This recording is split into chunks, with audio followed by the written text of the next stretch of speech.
আসসালামু আলাইকুম, শুভ সন্ধ্যা সবাইকে। যাই হোক, অলরেডি একটা বিভাগীয় পদোন্নতি পরীক্ষা অনুষ্ঠিত হয়ে গেছে, বিশেষ করে যাদের আমরা ক্লাস করাই, কনস্টেবল থেকে এটিএসআই এবং এটিএসআই থেকে টিএসআই। তো এবারে যে প্রশ্নগুলো আসছে, বরাবর এই প্রশ্নের বিরুদ্ধে আমি সবসময় লিখি যে প্রশ্ন মনে হয় এরা বিসিএস পরীক্ষা দিতে গেছে।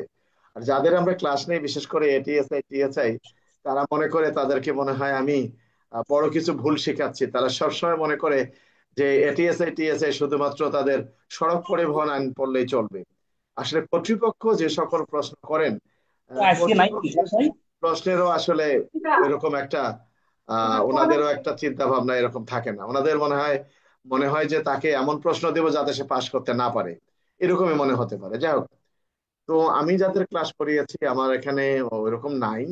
এটিএসআই টিএসআই আমার ওই যে বেড়ায় ঘাস খায় এক ছাত্র ছিল, সে ভালো রেজাল্ট করার পর তার বন্ধু বান্ধব সবগুলো নিয়ে গেছে আর কি, এই জন্য ছাত্রের সংখ্যা একেবারে কম। তো আমি চেষ্টা করছি তাদেরকে বিভিন্ন গ্রুপের সাথে সম্পৃক্ত করে তাদেরকে কিছু শিক্ষা দান করা। যাই হোক, পুলিশের নিবারণমূলক এবং প্রতিরোধমূলক ব্যবস্থা তুমি কি 149 থেকে 153 দিছো, সামেদুল? জি স্যার, ওটা স্যার এটি স্যার আসতে হবে স্যার, আমাদের না। ও আচ্ছা আচ্ছা, যাই হোক, এখানে ওদের প্রশ্ন আসছিল পুলিশের নিবর্তন এবং প্রতিরোধমূলক কাজ সম্পর্কে আইন অনুসারে লিখুন সিআরপিসির 149 থেকে 153। পুলিশ যেহেতু বলা আছে, আচ্ছা, কোন ব্যক্তিকে গ্রেপ্তার করার পর পুলিশ অফিসারের কর্তব্য কি, এটা আমরা বারবার আলোচনা করেছি।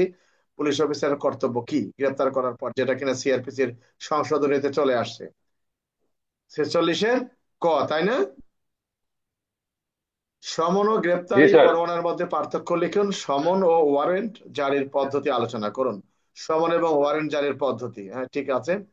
আর সমন 68, গ্রেপ্তারি পরোয়ানা 75, সমন আবার 68, ওয়ারেন্ট জারির পদ্ধতি। যাক, ভালোই আসছে প্রশ্ন।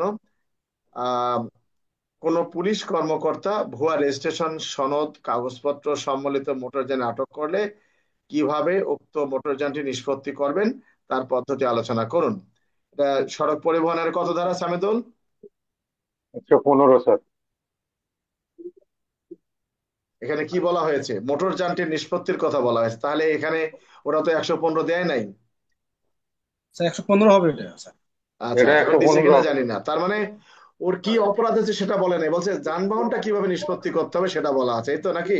আচ্ছা, জি স্যার। আমি কিন্তু বলছিলাম যে এই ঘটনার এটা কি হবে, তোমরা বিশ্বাস করো নাই, তোমরা পড়তেও চাই না, তোমরা পড়ছো জরিমানা কেন হয় না, তাই না, যুবা আইন। আচ্ছা,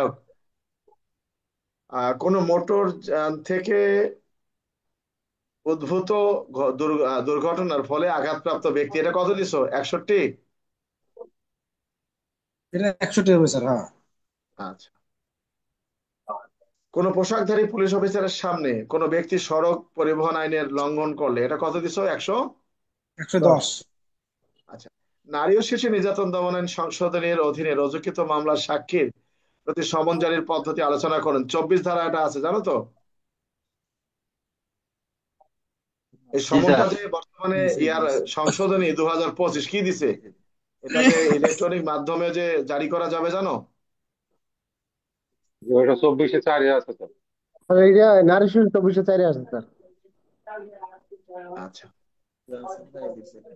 আচ্ছা, রাসায়নিক পরীক্ষক যদি মৃত্যুবরণ করেন বা নিখোঁজ হন, তাহলে রাসায়নিক পরীক্ষকের রিপোর্ট কি আদালতে গ্রহণযোগ্য, এটা কত ধারা? নারী ও শিশু 510। 23 ধারা স্যার। না হ্যাঁ, না, না নারী স্যার, ও শিশু 23 ধারা স্যার। সিআরপিসি 509 এখানে না না, দুটো আছে, 510 ধারা। রাসায়নিক পরীক্ষক যদি মৃত্যুবরণ করেন বা নিখোঁজ হন। এটা রাসায়নিক পরীক্ষক, রক্ত পরীক্ষক, এটা কোথায় জি আছে? স্যার। এটা 110 নারী ও আছে স্যার। শিশু স্যার 23-এ নারী আছে স্যার। শিশুতেও আছে, সিআরপিসিতেও আছে। যে কোনো একটা দিলে সিআরপিসি হবে। স্যার ওই নম্বর। তবে সিআরপিসি ওটা মরার মৃত্যুবরণের কথা কথা বলেনি বলা স্যার। আছে, এটা মৃত্যুবরণের কথা 23-এ বলা স্যার। আছে একমাত্র নারী শিশু নির্যাতন দমন আইনে 23 ধারায়। জি স্যার। আর 510-এ ওটা বলা নাই স্যার। না, মৃত্যুবরণের কথা বলা নেই। দেখো, ধর্ষণের ফলে জন্মলাভকারী শিশুর পিতৃত্ব দায় কিভাবে নিরূপিত হবে, 13 ধারা, এটা কি পড়ছে, দেখছো তোমরা কেউ? 13 ধারা। আচ্ছা, বস্তু সাক্ষ্য বলতে কি বোঝায়, এটা কোনো ধারা নাই। বস্তু সাক্ষ্য কিভাবে, বস্তু সাক্ষ্য হিসেবে চুলের গুরুত্ব আলোচনা করেন, অপরাধ বিজ্ঞানের প্রশ্ন। যা, ওরে এবার ক্রাইম সিনে পাঠাই দাও, তাই না? আচ্ছা, আচ্ছা, আহ ভিসেরা কি? ভিসেরা রিপোর্টের সাক্ষ্যগত মূল্য আছে কি, ব্যাখ্যা করুন। ভিসেরা, ভিসেরা কি কাকে পিজার বলে? হাজার ওই যে পিজার হাজার 523-এ আছে স্যার। কোন 523 আছে? পিআরবি পিআরবি 523 ভিসেরা আছে, এর সাক্ষ্যগত মূল্য কত? 45,000। তাহলে কথা বলো না তোমরা পাশে কেউ ভাই। বিষ প্রয়োগের মৃত্যুর ক্ষেত্রে পুলিশের করণীয় কি? ভালো করে বোঝো, বিষ প্রয়োগে মৃত্যুর ক্ষেত্রে, অর্থাৎ বিষ দিয়ে মাইরা ফেলাইছে, এক্ষেত্রে পুলিশের করণীয় কি? শ্রোতার রিপোর্ট প্রস্তুত করে কি কি বিষ প্রয়োগের ক্ষেত্রে কি কি আলামত পাওয়া যায় সেগুলো। যাই হোক, এখানে এরপরে যেটা আসছে সেটি আমরা একটু দেখে নেই, এরপরে আমরা অন্য প্রশ্নে আলোচনায় চলে যাব। অভ্যাসগত অপরাধী, পেশাদার অপরাধী, এটা সম্পূর্ণভাবে অপরাধ বিজ্ঞানের প্রশ্ন। তত্ত্বগত ভুল, আইনগত ভুল, 76, 79, সিডিএমএস এবং ভিসিএনবি, পার্থক্য লিখুন। এটা কি এটিএসআই টিএসআই এর জন্য প্রশ্ন কিনা জানি না, কর্তৃপক্ষ দিলে কিছু করার নাই। কেস ডায়েরি, ব্যক্তিগত ডায়েরি, ব্যক্তিগত ডায়েরি এদের কোনোদিন প্রয়োজন নাই। শান্তি রক্ষার জন্য মুচলেখা, শান্তি রক্ষার মুচলেখা কত? 107 সাত স্যার। 106-7। না না, 107। 107। 100 কত? 107 স্যার। 106 হচ্ছে দণ্ডিত ব্যক্তি। যাক, মোটামুটি গেছে। আরেকটা প্রশ্ন আসছে, আরেকটু আলোচনা করে নেই, প্রশ্নের ধারণাগুলো আমরা একটা নিয়ে নেই। মানে প্রশ্ন যেভাবে আসছে এত মুশকিল। আচ্ছা, তদন্তকারী কর্মকর্তা কর্তৃক আসামির স্বীকারোক্তি, একেবারে ভেজালে প্রশ্ন রে। দেখি আগে কি লেখছে। এই সাউন্ডটা বন্ধ করো তোমরা। আসামির স্বীকারোক্তি আদায়ের আইনগত ভিত্তি কি, কি ধারা দিছো এটা? সামেদুল, আসামির স্বীকারোক্তি আদায়ের আইনগত ভিত্তি কি এবং জিজ্ঞাসাবাদের কৌশল, এটা টোটালি হলো অপরাধ তদন্ত নির্দেশিকার প্রশ্ন। কি এটা দিছো? স্যার এটা স্বীকার, কত হবে স্যার? কোন ধারা দিছো এটা কো? এটার সেটা কোনো আমি তো ধারা নাই। সাইফুল, কত ধারা এটা বলতে পারবা? স্যার পিআরবি 283-তে আছে স্যার। না, ওটা তো আছে 283, কিন্তু 283 এটা না, এটা কোনো তারপরে যে প্রশ্ন না। জিজ্ঞাসাবাদের কৌশল এটা 167 এরকম আরেকটু বানাই দিতে। এটা দিয়ে রাখছে, কিছু করার নাই। গ্রেপ্তার বলতে কি বুঝেন এটা তো দিছো। গ্রেপ্তারের পূর্বেও পরে পুলিশ অফিসারের করণীয় সমূহ, কত কত ধারা দিছো সামেদুল? 46 ক খ স্যার, 46 ক খ। গ্রেপ্তারের পূর্বেও পরে,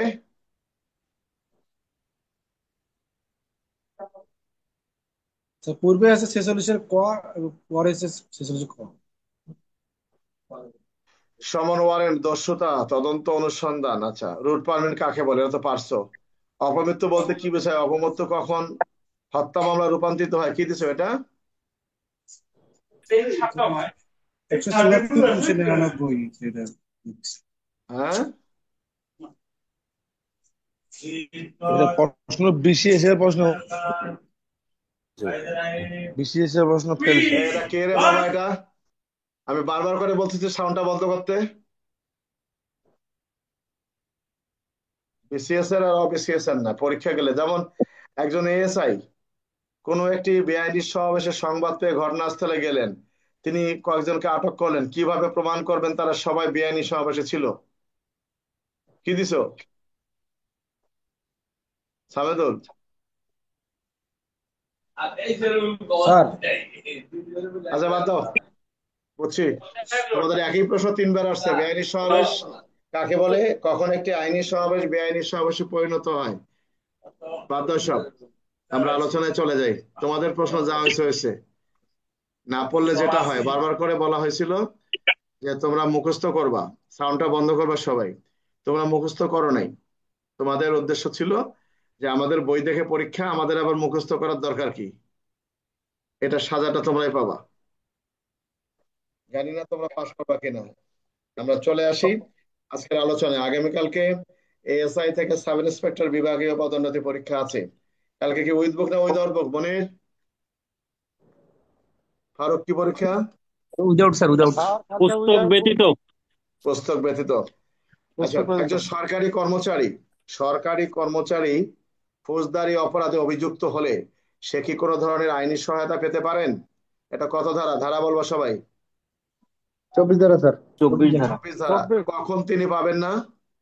যখন দুর্নীতির দায়ে দুর্নীতির আচ্ছা, দায়ে তাহলে পাবেন কখন? যদি তার কাজটা সরকারি জামাটা দায়িত্ব ঠিক করো, হান্নান জামাটা ঠিক করো, এএসআই মানুষ। অর্থাৎ দুর্নীতির দায়ে সে যদি অভিযুক্ত না হয় তাহলেই পাবে, অর্থাৎ তার কাজটা যদি হয়। আচ্ছা, ভালো কথা, বুঝলাম। আচ্ছা, আমরা চলে আসি সরকারি চাকরি আইন 2018 অনুযায়ী শৃঙ্খলা ভঙ্গের জন্য কোন ধরনের শাস্তির বিধান আছে? এটা কত ধারা? 37-এর ক। নো, শৃঙ্খলা ভঙ্গের জন্য দণ্ড দেয় 32 ধারায়। 32। একজন সরকারি কর্মচারীকে নিয়োগকারী কর্তৃপক্ষ কোন ধরনের শাস্তি প্রদান করতে পারেন? কত ধারায় বলা আছে? 32 ধারা স্যার। সরকারি চাকরি আইন 2018 অনুযায়ী কোন কোন অপরাধে গুরুদণ্ড, কোন কোন অপরাধে লঘুদণ্ডের বিধান আছে? কত ধারা? 31 ধারা স্যার। 32। আরে আবার কথা বলে 32 ধারা, আবার 31 যা কি পড়াইলাম এতদিন? স্যার 32 আছে। 32, হ্যাঁ, গজ। চলে আসি আমরা একজন সরকারি কর্মচারীকে কখন কি কারণে সাময়িক বরখাস্ত করা হতে পারে? কত 39 ধারা? ধারা স্যার। 39 ধারা স্যার। 39 ধারা। তার বিরুদ্ধে প্রসিডিং এর যদি গুরুত্ব হয় সেক্ষেত্রে, আর যদি অ্যারেস্ট হয় সেক্ষেত্রে, চার্জশিট দাখিল হয় সেক্ষেত্রে, এই তো নাকি? জি জি স্যার। স্যার। আচ্ছা, ভালো কথা। কোন সরকারি কর্মচারী যদি বিদেশি কোন রাষ্ট্রের নাগরিকত্ব গ্রহণ করেন সেক্ষেত্রে তো চাকরির পরিণতি কি হবে? 40 ধারা স্যার। চাকরি থাকবে না স্যার, 40 ধারায় স্যার। আচ্ছা, 40 ধারায় স্যার। একজন সরকারি কর্মচারী চাকরি যদি থেকে বরখাস্ত হবে বলবো অন্য। একজন সরকারি কর্মচারী যদি কোনো ফৌজদারি অপরাধে দণ্ডিত হন, কত বছরের সাজা হলে তাৎক্ষণিকভাবে চাকরি থেকে বরখাস্ত হবেন? 1 বছর হলে স্যার 42 ধারা 1 স্যার। বছরের উপরে। 1 বছরের উপরে স্যার। উপরে। আচ্ছা, একজন সরকারি কর্মচারীকে ফৌজদারি অপরাধে গ্রেপ্তার করতে গেলে গ্রেপ্তারকারী কর্মকর্তার করণীয় কি? 41 ধারা স্যার। একজন স্যার সরকারি অফিস কর্মচারীর বিরুদ্ধে বিভাগীয় মামলা এবং ফৌজদারি মামলা কি একই সাথে চলমান থাকতে পারে? 41 স্যার, 41 স্যার। 42 বলা আছে। 2। আচ্ছা 41-2 স্যার ওইটা। আচ্ছা, আর আচ্ছা, বুঝলাম। একজন সরকারি কর্মচারী স্বেচ্ছায় কত বছর পূর্ণ হলে চাকরি থেকে অবসর যেতে পারেন? চাকরি 25 25 বছর পূর্ণ হলে স্যার। পয়সা পয়সা করতে থাকো, এগুলো মুখস্থ করো, মুখস্থ করো, সময় একেবারে নেই। আমরা চলে আসি আইন শৃঙ্খলা বিঘ্নকারী অপরাধ দ্রুত বিচার আইনে। আইন শৃঙ্খলা বিঘ্নকারী অপরাধ দ্রুত বিচার আইনে ক্যামেরায় গৃহীত ছবি কি আদালতে গ্রহণযোগ্য? 14 ধারা স্যার। 14 ধারা 14 স্যার। ধারা। আপনি মামলা তদন্তকারী কর্মকর্তা, আইন শৃঙ্খলা বিঘ্নকারী অপরাধ দ্রুত বিচার আইনে রচিত মামলা তদন্তকারী কর্মকর্তা মামলা তদন্তকালে দেখলেন যে আপনার মামলার ঘটনার সাথে অন্য আইনের একটি অপরাধ প্রমাণিত হয়েছে, সেক্ষেত্রে করণীয় কি? 9-3 ধারা স্যার। 9-3 অন্য স্বরাষ্ট্র আদালতে বা ট্রাইব্যুনালে বিচার চলবে। মামলা আচ্ছা, এক্ষেত্রে পারবে না। ক নামক ব্যক্তি, আমি দেখি আমার ধারণার উপরে কালকে প্রশ্নগুলো ফারুকেরা পায় কিনা। ক নামক ব্যক্তি, সবাই সংক্ষেপে উত্তর দেওয়ার চেষ্টা করবা। ক নামক ব্যক্তি তার লাইসেন্সকৃত অস্ত্র নিয়ে ক্ষয়ের বাড়ির দিকে দৌড়ে যাচ্ছে। আপনি একজন সাব ইন্সপেক্টর হিসাবে চেকপোস্ট ডিউটি কারাগারে দেখলেন, আপনার করণীয় কি? কি করবেন? 13 ধারা স্যার। 12 ধারা। 13 ধারা মানে তোমাদের আসলে মাথা নষ্ট। 13 ধারা শুধুমাত্র বিনা লাইসেন্স, আমি বলেছি লাইসেন্স কৃত। 12 ধারা স্যার। 12 ধারা স্যার। 12 ধারায় তার কাছ থেকে লাইসেন্সটা কেড়ে নেবেন, এই তো, অস্ত্রটা কেড়ে নেবেন। আচ্ছা, সংশ্লিষ্ট পুলিশ অফিসারের করণীয় কি? আপনি একজন সাব ইন্সপেক্টর চেকপোস্ট ডিউটি করাকালে ক নামক ব্যক্তির নিকট লাইসেন্স বিহীন একটা পিস্তল পেলেন, কি করবেন আপনি? 13 ধারা স্যার। আর 13 ধারায় কি করবেন? 13 ধারা অনুযায়ী স্যার অস্ত্রটা কাটিয়ে দেবো, অবমুক্ত করবো। এটা এভাবে লিখলে হবে না, প্রথমে লিখতে হবে 13 ধারায় কি বলেছে, তারপর আপনি কি দায়িত্ব পালন করবেন সেটা লিখবেন। আর এখানে আমি অফিসারকে জানাবো, এই ক্রাইম সিন করব, ঘোড়ার ডিম কোনো প্রয়োজন নাই। আর এটা ধারাগুলো বুঝতে হবে। আচ্ছা, কোন কোন ক্ষেত্রে লাইসেন্সকৃত ব্যক্তির অস্ত্র ডিলারের নিকট জমাদানের নির্দেশ দেওয়া হয়? 16 ধারা স্যার এটা। 16 ধারা। 16 ধারা। ক নামক ব্যক্তি নির্বাচন চলাকালীন সময়ে নির্বাচন কেন্দ্রের বাইরে লাইসেন্সকৃত অস্ত্র সহ অবস্থান করেন, পুলিশ অফিসার হিসেবে আপনার করণীয় কি? 17 ক 17 ক ধারা স্যার। আচ্ছা, 17 কর 2। ভালো কথা। অস্ত্র আইনে বর্ধিত দণ্ডের বিধান আছে কি? আছে স্যার, 31 ধারা স্যার। 20 ক। 20 ক স্যার। নিষেধ ক। আপনি একজন সাব ইন্সপেক্টর রাত্রিকালীন টহল ডিউটি করাকালে একজন ব্যক্তিকে লাইসেন্স ব্যতীত অস্ত্র সহ আটক করেছেন। এই সংক্রান্তে একখানা নমুনা জব্দ তালিকা প্রস্তুত করুন। তাহলে জব্দ তালিকার উপরে কি লেখা থাকবে? পিপি ফরম। প্রথমে জব্দ তালিকা, তারপর পিপি ফর্ম, তারপর সূত্র। আমরা কথার আগে প্রথমে লিখবো যে পুলিশ জব্দ তালিকা প্রস্তুত করে থাকে, পিপি ফর্ম নাম্বার 44, পিআরবি 280, সিআরপিসির 103 এবং 165 ধারা অনুযায়ী। প্রথমে আমরা লিখবো কোন ধারা অনুযায়ী পুলিশ জব্দ তালিকা প্রস্তুত করতে পারেন, এরপরে আমরা লিখবো জব্দ তালিকা, তারপর কি লিখবো? সূত্র, এরপরে কি লিখবো? জব্দ করার তারিখ ও সময়, এরপরে কি লিখবো? জব্দ করার স্থান, এরপর কি লিখবো? জব্দকালে উপস্থিত সাক্ষীদের সাক্ষীদের নাম, নাম ঠিকানা। ও ঠিকানা, ঠিকানা। এরপরে কি লিখবো?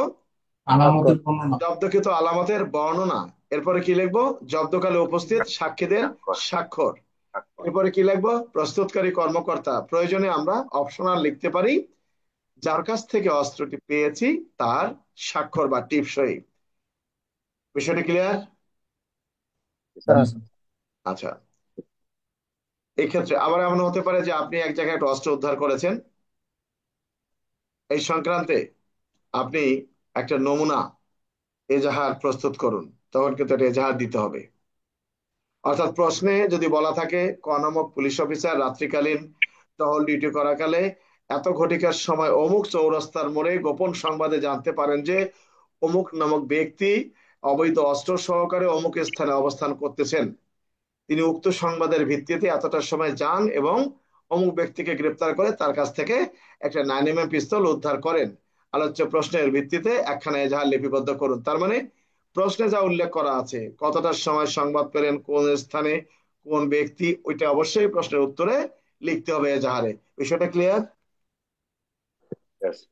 স্যার এজাহার লিখতে বললে শুধু এজাহারে লিখবো স্যার, এফআইআর পূরণ করার দরকার নেই। নো, কোনো এফআইআর পূরণ করার নাই। যদি লেখা থাকে যে একখানে এফআইআর পূরণ করুন, তখন কিন্তু এজাহার লেখা যাবে না। ভালো করে বোঝো, এফআইআর ফর্ম পূরণ করুন, তখন আবার এজাহার হবে না। এজাহার লিখুন, শুধু এজাহার লিখবা বরাবর অফিসার ইনচার্জ অমুক। বিষয়টা ক্লিয়ার? স্যার যদি আসে স্যার যে প্রাথমিক তথ্য বিবরণী লিখুন। প্রাথমিক তথ্য বিবরণী হলে তোমাকে শুধুমাত্র এফআইআর ফর্মটা পূরণ করতে হবে, বুঝে নাও। জি স্যার, ক্লিয়ার স্যার। আর যদি বলে ক নামক ব্যক্তি রাত্রিকালে অমুক জায়গায় ঘুমিয়ে আছেন, সকালবেলা ঘুমিয়ে আছেন, সকালবেলা ঘুম থেকে উঠে দেখেন যে তার বাড়িতে এই মালামালগুলো কে বা কারা নিয়ে গেছে, উক্ত তথ্যের ভিত্তিতে আপনি অফিসার ইনচার্জ হিসাবে তার মৌখিক জবানবন্দির উপর ভিত্তি করে একখানা এজাহার লিখুন। শুধু এজাহারে লিখতে হবে, এফআইআর ফর্ম পূরণ করা লাগবে না। বিষয়টা ক্লিয়ার? জি স্যার, ক্লিয়ার স্যার। আপনি সাব ইন্সপেক্টর, গোপন সংবাদে জানতে পারলেন ক নামক ব্যক্তির বাড়িতে আগ্নেয়াস্ত্র লুকায়িত আছে, আপনার করণীয় কি? কত ধারা? 28 ধারা স্যার। ধারা পিআরবি 280। অস্ত্র আইনে কি বিশেষজ্ঞের মতামত প্রয়োজন? স্যার 30 কি এই আপনি জ্ঞান জ্ঞান করে কথা বলেন, স্পষ্ট কথা বলো আমার মতো। 30 কতে বলা আছে অস্ত্র নিষ্প্রয়োজন বিশেষজ্ঞের মতামত। কিন্তু যদি তদন্তকারী যদি আদালত মনে করেন তাহলে আদালত তাহলে মনে স্যার করলে বিশেষজ্ঞের স্যার মতামত করতে হবে স্যার। মতামত প্রয়োজন। অস্ত্র আইনে কি তদন্তকারী কর্মকর্তার শাস্তির বিধান আছে? আচ্ছা স্যার 30 30 কয়ের 6।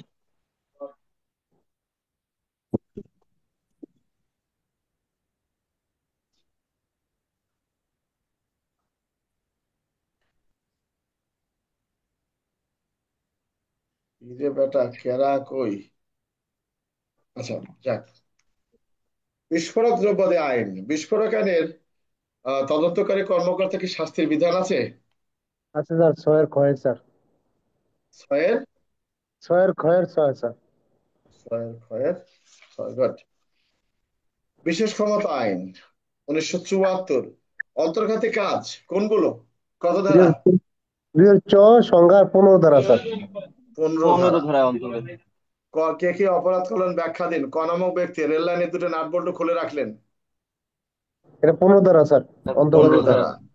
আচ্ছা, আর যদি প্রশ্ন আসে যে পিতার সন্তানের অপরাধের জন্য পিতার শাস্তির বিধান আছে কি, তাহলে কি করব? আছে স্যার, রেলওয়ে আইনের রেলওয়ে রেলওয়ে আইন 130। কিন্তু 130। যদি প্রশ্ন আসে ক নামক ব্যক্তি যাত্রীদের চলাচলে বিঘ্ন সৃষ্টি করিবার লক্ষ্যে রেল লাইনের উপরে পাথর বসিয়ে রাখেন, তাহলে কত ধারা? সেটা কি বিশেষ ক্ষমতা আইনে হবে? সেটা কোন ধারা হবে?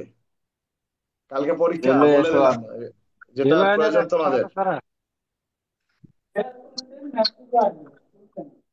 সাউন্ডটা বন্ধ করো তোমরা কথা বলার পর সাথে সাথেই। আচ্ছা, হ্যাঁ, চোরাচালানের শাস্তি এটা প্রয়োজন নাই। বিশেষ করে সান্ধ্য আইন বলতে কি বোঝেন? 24 দ্বারা স্যার। সান্ধ্য আইন এবং 144 ধারার মধ্যে পার্থক্য কি? পার্থক্য আছে? আচ্ছা স্যার। আছে স্যার। আচ্ছা, লাইসেন্স ব্যতীত কি কোনো ব্যক্তি অ্যালকোহল পান করতে পারেন? পারেন না স্যার। 11 ধারায় পারেন। পারেন কি লাইসেন্স ব্যতীত? স্যার 11 না স্যার, দুই। পারে না স্যার। পারে না। আচ্ছা, ভালো কথা। একজন মুসলমান কি আহ অ্যালকোহল সেবনের পারমিট বা লাইসেন্স পেতে পারেন? স্যার, শুধুমাত্র চিকিৎসার প্রয়োজনে পারমিট চিকিৎসার প্রয়োজনে। পারমিট। Good. আচ্ছা, কোন ব্যক্তিদের অ্যালকোহল নিজে প্রস্তুতকৃত অ্যালকোহল বা প্রস্তুতকৃত মাদকদ্রব্য সেবনের ক্ষেত্রে লাইসেন্সের প্রয়োজন নাই? মুসলিম মেথড ডোম মুসলিম আর মেথড 11 ডোম, দ্বারা স্যার। ক্ষুদ্র নিগোষ্ঠী, আর রাঙ্গামাটি চা পার্বত্য শ্রমিক, অঞ্চলে এদের চা শ্রমিক, তাদের নিজের তৈরি যে মদ তৈরিকৃত সেটা খাইতে। প্রস্তুতকৃত মদ সেবন করতে কোনো আচ্ছা, লাইসেন্স প্রয়োজন নেই। লাইসেন্সকৃত ব্যক্তিরা কোথায় এসে মাদকদ্রব্য সেবন মাদক অ্যালকোহল সেবন করতে পারবেন? পারে লাইসেন্স কিন্তু বারে বা পানশালায় বসে অ্যালকোহল পান করতে পারে। আচ্ছা, আমরা চলে আসি, এটা বিনা পড়া প্রকাশের নাই। পুলিশ কি মাদকদ্রব্যের দোকান বন্ধ ঘোষণা করতে পারেন? ফারুক, আসো না নাই? স্যার। ফারুক, স্যার জি স্যার। ব্যস্ত আছো নাকি? না স্যার, ব্যস্ত নাই স্যার, শুনতেছি। শেষ চেষ্টা করে দেখো, পরীক্ষা তো দেওয়া না কোনোদিন। পরীক্ষা কিন্তু জি একটু স্যার। কঠিনই হবে, তবে তোমাদের কিন্তু জি স্যার। কঠিন হবে না, তোমরা ভেবো না। তোমাদের পরীক্ষা কোনো কঠিন হবে না। একটা প্রশ্ন কঠিন পাবো, আমি বলে দিলাম। কালকে এসে কথা হবে এই রাত 9টার ঠিক আছে। সময়। একটা প্রশ্ন তোমাদের কঠিন আছে। আর এটিএস এর উপরে, টিএস এর উপরে কিছুটা গজব আছে আর কি, কিছু না। বুঝতে পারছো না? জি স্যার। এএসআই প্রশ্ন তাই বলে এত কঠিন হবে না। এএসআই কনস্টেবল থেকে এএসআই, তো এটিএস এর প্রশ্নও কিন্তু কঠিন হয় নাই। সমস্যাটা কোথায় জানো? এটিএসআই টিএসআই এরা যখন পরীক্ষা দেয়, এরা মনে করে আমাদের প্রশ্ন মানে আলু ভর্তা ডাল, মানে খুব নরম আসবে। আমি কিন্তু সব সময় এদেরকে বলছি কঠিন ভাবে এগুলো পড়ার জন্য আমি বলছি, কিন্তু এরা কতটুকু বা পড়ে। আচ্ছা, হ্যাঁ, নাজমুল তো ভালো কথা স্যার। নাজমুল ভালো পড়লো, খাতা নিয়ে নিছিল ওর 20 মিনিট, এখন কি করছে আল্লাহ জানে, ফোন ধরতেছে না। তারপরে যে কঠিন, নাজমুল কেন, যারা সাব ইন্সপেক্টর পরীক্ষা দেবে এরাই ঠিক মতো লিখতে পারবে না, এটা জানা উচিত। যাই হোক, আমরা চলে আসি। পুলিশ কি মাদকদ্রব্যের দোকান বা পানশালা বন্ধ ঘোষণা করতে পারেন? পারে স্যার, 19 ধারা অনুযায়ী। মাদক দ্রব্য 19 ধারায় হ্যাঁ, তুমি লিখে পুলিশ দাও, পারে স্যার পারেন। 19 ধারা অনুযায়ী। এভাবে লিখে দাও, নাম্বার পাবা একেবারে সেরকম। আচ্ছা, পরবর্তী বিষয়টা কি? আচ্ছা, উম, বিনা পরোয়ানায় তল্লাশির ক্ষমতা, এটা কত দ্বারা যা দরকার নাই? কর্ণামক সাব ইন্সপেক্টর মাদকদ্রব্য সংক্রান্ত অপরাধের রুজুকৃত মামলা তদন্তকালে জানতে পারলেন তার মামলার আসামির দেহের অভ্যন্তরে মাদকদ্রব্য লুকায়িত আছে, সেক্ষেত্রে তার করণীয় কি? প্রশ্নের উপরে লেখা 24 আছে একজন সাব ইন্সপেক্টরের করণীয় কি, এরপরে দিল যে মাদকদ্রব্য মামলা তদন্তকালে জানতে পারলেন আপনার মামলার আসামির দেহের অভ্যন্তরে মাদকদ্রব্য লুকায়িত আছে, কি করবেন? কি করবেন? তো উদাহরণ অনুযায়ী মাদকদ্রব্য স্যার ডোপ প্রক্রিয়া টেস্ট কত করবো, ধারা তারপরে তাকে ফারুক? তাড়াতাড়ি উত্তর 24 দিবে দ্বারা ফারুক, কত? অ্যান্ডোস্কোপি আল্ট্রাসাউন্ড এগুলো করবো স্যার। কত ধারা ফারুক? 24 24-এর 1, আমরা যে 24 না, অর্থাৎ আমরা লিখবো যে মাদকদ্রব্য নিয়ন্ত্রণ আইনে 24-এর 1 ধারায় উল্লেখ করা আছে কোন ব্যক্তির দেহে মাদকদ্রব্য লুকায়িত আছে মর্মে জানতে পারলে কি করা যেতে পারে? আল্ট্রাসোনোগ্রাম, অ্যান্ডোস্কোপি, এক্সরে, এই তো নাকি? জি স্যার। তাহলে জি আমি স্যার। তদন্তকারী কর্মকর্তা হিসেবে যাকে গ্রেপ্তার করেছি, যদি জানতে পারি তার দেহের অভ্যন্তরে মাদকদ্রব্য লুকিয়ে আছে বা লুকিয়ে রাখা হয়েছে, তাহলে আমি এই সকল পরীক্ষা নিরীক্ষার আয়োজন করতে পারবো। বিষয়টা ক্লিয়ার? জি স্যার। যেন ভুল না হয়। শোনো, প্রশ্ন পাবো, আমি আবার বলে দেই, প্রশ্ন পাওয়ার পর 5 মিনিট প্রশ্নই পড়বা, তাহলে আমার কথাগুলো কানে আসবে, রাগারাগি গুলো সব কানে চলে আসবে, স্যার কি বলছে। এরপরে ঠান্ডা মাথায় লিখবে, দেখবে পাশ করে গেছো, ভালো করছো। কারণ প্রশ্ন প্রথম অবস্থায় দেখলে মনে হবে খুব কঠিন, 2বার পড়বা, 3বার পড়বা, দেখবা তোমার মাথায় চলে আসছে। কথা ঠিক আছে? এটা ভুল করবে না কখনো। নাজমুল, 2 নাজমুল, ঢাকা সিআইডি নাজমুল, কেউ ভুল করবে না। যাক, ড্রপ টেস্ট কাকে বলে? ড্রপ টেস্টের সাথে প্রশ্ন আসে, ড্রপ টেস্ট বলতে কি বোঝেন? ড্রপ টেস্টে শনাক্তকৃত ব্যক্তির প্রতি করণীয় কি, বা ড্রপ টেস্টে যদি কোনো ব্যক্তি অনীহা প্রকাশ করেন সেক্ষেত্রে কি শাস্তির বিধান আছে? কত ধারা ড্রপ টেস্ট? 24-এর 4 আর ব্যবস্থা হলো 24-এ 36-এর 4। শাস্তি আছে স্যার, আছে 36-এ। ড্রপ টেস্ট কাকে বলে? একজন ব্যক্তি সে মাদকাসক্ত কিনা, তার কোনো মানে ব্যক্তি শরীরের অভ্যন্তরে মাদক দ্রব্য লুকিয়ে রাখছে সেটা না, সে মাদকাসক্ত কিনা, জি স্যার। বাংলা আলাপ সে খায় কিনা। কথাটা বুঝতে পারছো? আচ্ছা। কর্ণমুখ সাব ইন্সপেক্টর মাদকদ্রব্য নিয়ন্ত্রণ আইনের রুজুকৃত মামলার তদন্তকালে জানতে পারলেন তারই মামলার আসামি মাদকদ্রব্য অপরাধের সাথে জড়িত থেকে অনেক অর্থ সম্পদ অর্জন করেছেন এবং তার একটি ছেলে বিদেশে অবস্থান করতেছে। এক্ষেত্রে তিনি কি ব্যবস্থা গ্রহণ করতে পারেন? 33 দ্বারা স্যার। 33-এর 1, 33-এর 3। আচ্ছা, আর যদি 34 আসে তাহলে কিভাবে থাকবে? সম্পত্তি স্যার কোনো হস্তান্তর স্যার। পেট্রোল পাম্প বা সম্পদ স্যার, হস্তান্তর বন্ধ, ওটা হস্তান্তর, ওটা পেট্রোল কি পাম্প জিনিস? বিক্রয়। কিন্তু ওটা বাড়ি, যদি থাকে সে বিক্রয় করতে পারে বা হস্তান্তর করতে পারে, এরকম। বন্ধ, জি স্যার। স্থাবর সম্পত্তি স্যার। হ্যাঁ, স্থাবর। গুড। আমরা চলে আসি সংশ্লিষ্ট অফিসার ইনচার্জের করণীয় কি।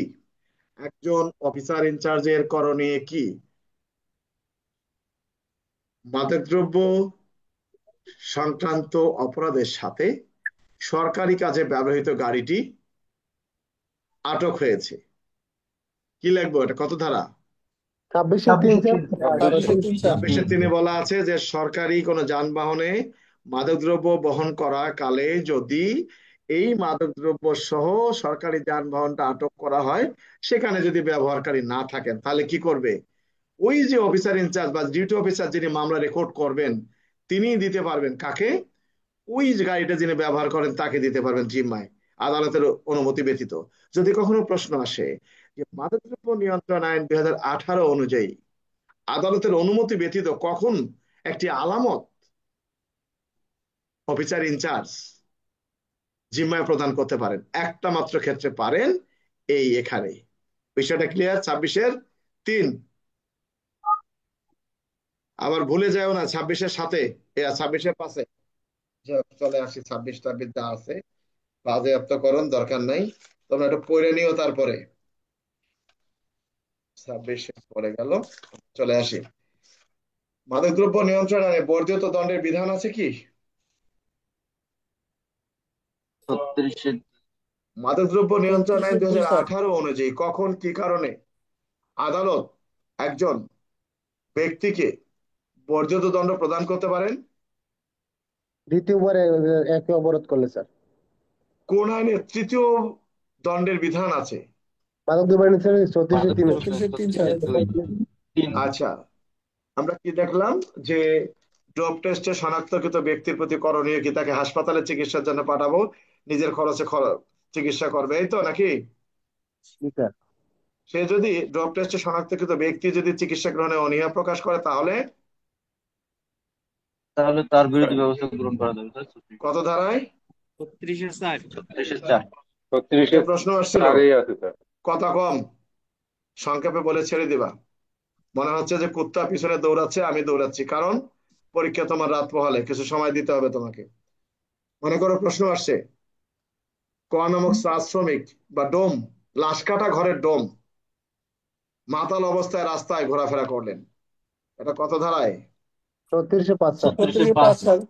যতই কাহিনী থাক, 11-2-তে মতিগত ডোম, কিন্তু তাই বলে রাস্তায় উল্টাপাল্টা ঘুরতে পারবে না। বিষয়টা ক্লিয়ার? Sir clear. আচ্ছা, এরপরে চলে আসি, ক নামক সরকারি কর্মচারী সরকারি যানবাহনে মাদকদ্রব্য বহন করা কালে পুলিশ কর্তৃক ধৃত হয়, এক্ষেত্রে সরকারি কর্মচারীর বিরুদ্ধে কি ব্যবস্থা নেওয়া যাবে? কত ধারা? 36-6 ধারা স্যার। 36-6 তার মানে তার বিরুদ্ধে রেগুলার মামলাও চলবে, বিভাগীয় প্রসিডিংও মামলা। চলবে, এই তো? হ্যাঁ, স্যার জি স্যার। জি স্যার। রে দেখে রে। তাহলে আমরা যেটা বুঝলাম, আচ্ছা, মাদকদ্রব্য নিয়ন্ত্রণ আইন 2018 অনুযায়ী কোন ধরনের অপরাধে তল্লাশিকারী কর্মকর্তার শাস্তির বিধান আছে? হারানোর তল্লাশি স্যার 39 ধারা স্যার। 39 ধারা স্যার। দেখো, এটা এখন আর আলোচনা করার 39 সুযোগ নেই, এটা 39 ধারার প্রশ্ন। এই হয়রানিমূলক তল্লাশি বলতে এমন একটা জিনিসকে বোঝায় যে জিনিসটা হলো আমরা ভুল করে ফেলি। এটা হলো একজন ব্যক্তিকে হয়রানি করার জন্য, এটা হলো সরকারিভাবে যে সকল স্থান অ্যালকোহল বিক্রয়ের জন্য অনুমতি দেওয়া হয়েছে সেগুলোতে যদি কেউ ইচ্ছাকৃত ঢোকে কাউকে হয়রানি করে সেক্ষেত্রে, কারো মালামাল জব্দ করে সেক্ষেত্রে। কিন্তু তোমার পকেটে 5 বোতল ফেন্সিডিল রেখে আমি গ্রেপ্তার করে দেখালাম, এটা হয়রানিমূলক 39-এর মধ্যে পড়ে না। একটা মাত্র ব্যক্তি, সেটা পুলিশ। পুলিশ কিন্তু সবাই জানে না, গায়ের জোরে চলে। পুলিশের প্রত্যেকটি কাজ কিন্তু গায়ের জোরে, আইনের জোরে না। একটা কথা জেনে রাখো, এখানে বলা আছে ক নামক ব্যক্তি খ নামক ব্যক্তিকে মাদক মামলায় ফাঁসানোর জন্য তার বাড়িতে 5 বোতল ফেন্সিডিল রেখে পুলিশকে সংবাদ দিল। তার মানে কি, একটা লোককে মাদক মামলায় ফাঁসানোর জন্য প্রশ্নই বলা আছে। তাহলে অপরাধ কার চেয়েছে? যে কিনা ফেন্সিডিল রেখে পুলিশকে সংবাদ দিয়েছে। তাহলে এটাকে কি বলা হয়? মিথ্যা সাক্ষ্য উদ্ভাবন করা। এটা জি স্যার। পেনাল কোডের প্রশ্ন। আর আমরা জি স্যার। ঘুরে চলে গেছি 39 ধারা। 39 ধারার প্রশ্ন এটা না। 39 ধারার প্রশ্ন হলো, সরকার যেগুলো স্থানকে অ্যালকোহল সেবন করার অনুমতি দিয়েছে বা বিক্রয় করার অনুমতি দিয়েছে, সেখানে যদি পুলিশ কিংবা এই তল্লাশি যারা ক্ষমতাপ্রাপ্ত তারা যদি অহেতুক তল্লাশি করেন, অহেতুক সেখানে মানুষের লাইসেন্স থাকা সত্ত্বেও তাকে যদি হয়রানি করেন, আবার জব্দ করতে গিয়ে ওই বাজেয়াপ্ত গুলোর সাথে ভালো জিনিসগুলো জব্দ করেন, সেক্ষেত্রে শাস্তির বিধান বলা হয়েছে। তা তুমি একটা লোককে ফাঁসাই দিলে 50 বোতল ফেন্সিডিল সহ, যার কিনা হবে 10 বছর সাজা বা 14 বছর সাজা, আর তোমাকে 1 বছর সাজা দিয়ে মাফ করবে? কি মনে করো তুমি এটা? পুলিশ আইন জানে না তো, পুলিশ আইনের জানার প্রয়োজন নেই। এএসআই মোটরসাইকেল ঘুরবে, পাশার মধ্যে পিস্তল 2টা, বাস ওয়ারলেস একখানা আছে, হয়ে গেল এএসআই। আর দারোগা কি, দারোগা কয় ব্যস্ত আছি। কিন্তু আইনের ভিতরে ঢুকতে হবে। 39 ধারার প্রশ্ন এটা না। কখনো এটা লেখবা না যে অমুকের কাছে 5 বোতল ফেন্সিডিল দিয়ে 2 পুরিয়া গাঁজা দিয়ে পুলিশকে সংবাদ দিল, কখনোই 39 ধারা দিবা না। বিষয়টা বোঝা গেছে? ভালো করে যে স্যার 39 যে ধারা পড়ে দেখবা। ফারুক, কিছু স্যার বলবা? যে মিথ্যা সাক্ষ্য সৃষ্টি করা যেটা বললেন ওটা কি স্যার হ্যাঁ, 196 দিব? 196 না, 192 93, আর শাস্তি 193। 193 দিন, 93। ঠিক 193। আছে। জি স্যার, জি স্যার। আচ্ছা, মাদকদ্রব্য নিয়ন্ত্রণ আইন, এটা এমসিকিউ এর প্রশ্ন, শিশুর বিচার ওখানে হবে। ক্যামেরায় গৃহীত ছবি, আর যদি প্রশ্ন এরকম আসে যে মাদকদ্রব্য নিয়ন্ত্রণ আইন 2018 অনুযায়ী কখন কে অপরাধ সংগঠিত করেছে, এই সংক্রান্তে যে সকল স্থির চিত্র ভিডিও চিত্র ধারণ করা হয়, সেটি কি আদালতে গ্রহণযোগ্য? আবার এমনও প্রশ্ন হতে পারে যে একজন ব্যক্তি মাদকদ্রব্য বিক্রয় করেন, ক্রয় করেন, আমদানি রপ্তানি সবকিছুই করেন, কিন্তু উপযুক্ত কোনো সাক্ষ্য প্রমাণ নাই, কিন্তু পার্শ্ববর্তী জনৈক ব্যক্তি এর মাদক ডেলিভারির বিষয়ে কিছু ছবি ধারণ করে রেখেছেন। এ ধরনের ছবি কি আদালতে প্রাসঙ্গিক? হ্যাঁ, এটার কোনো অন্য কোনো প্রাসঙ্গিক বলেই যে সাক্ষ্য আইন হবে তা কিন্তু নয়। এটি 56 ধারা। বিষয়টা বোঝা গেছে কি? জি স্যার। যেহেতু এসআই থেকে সাব ইন্সপেক্টর, তাদের মাথার মগজ থাকতে হবে। সরকার কখন একটা অঞ্চলকে মাদক প্রবণ অঞ্চল হিসেবে ঘোষণা করতে পারেন? 59 ধারা স্যার। 59 দ্বারা। 59 ধারা কি বলছে বলো? সরকার যে কোনো সময় জনস্বার্থে হ্যাঁ, যে কোনো অঞ্চলকে মাদক মাদকদ্রব্য প্রবণ প্রবণ অঞ্চল অঞ্চল হিসেবে ঘোষণা ঘোষণা করতে পারেন, এই তো? জি স্যার। হ্যাঁ, আচ্ছা।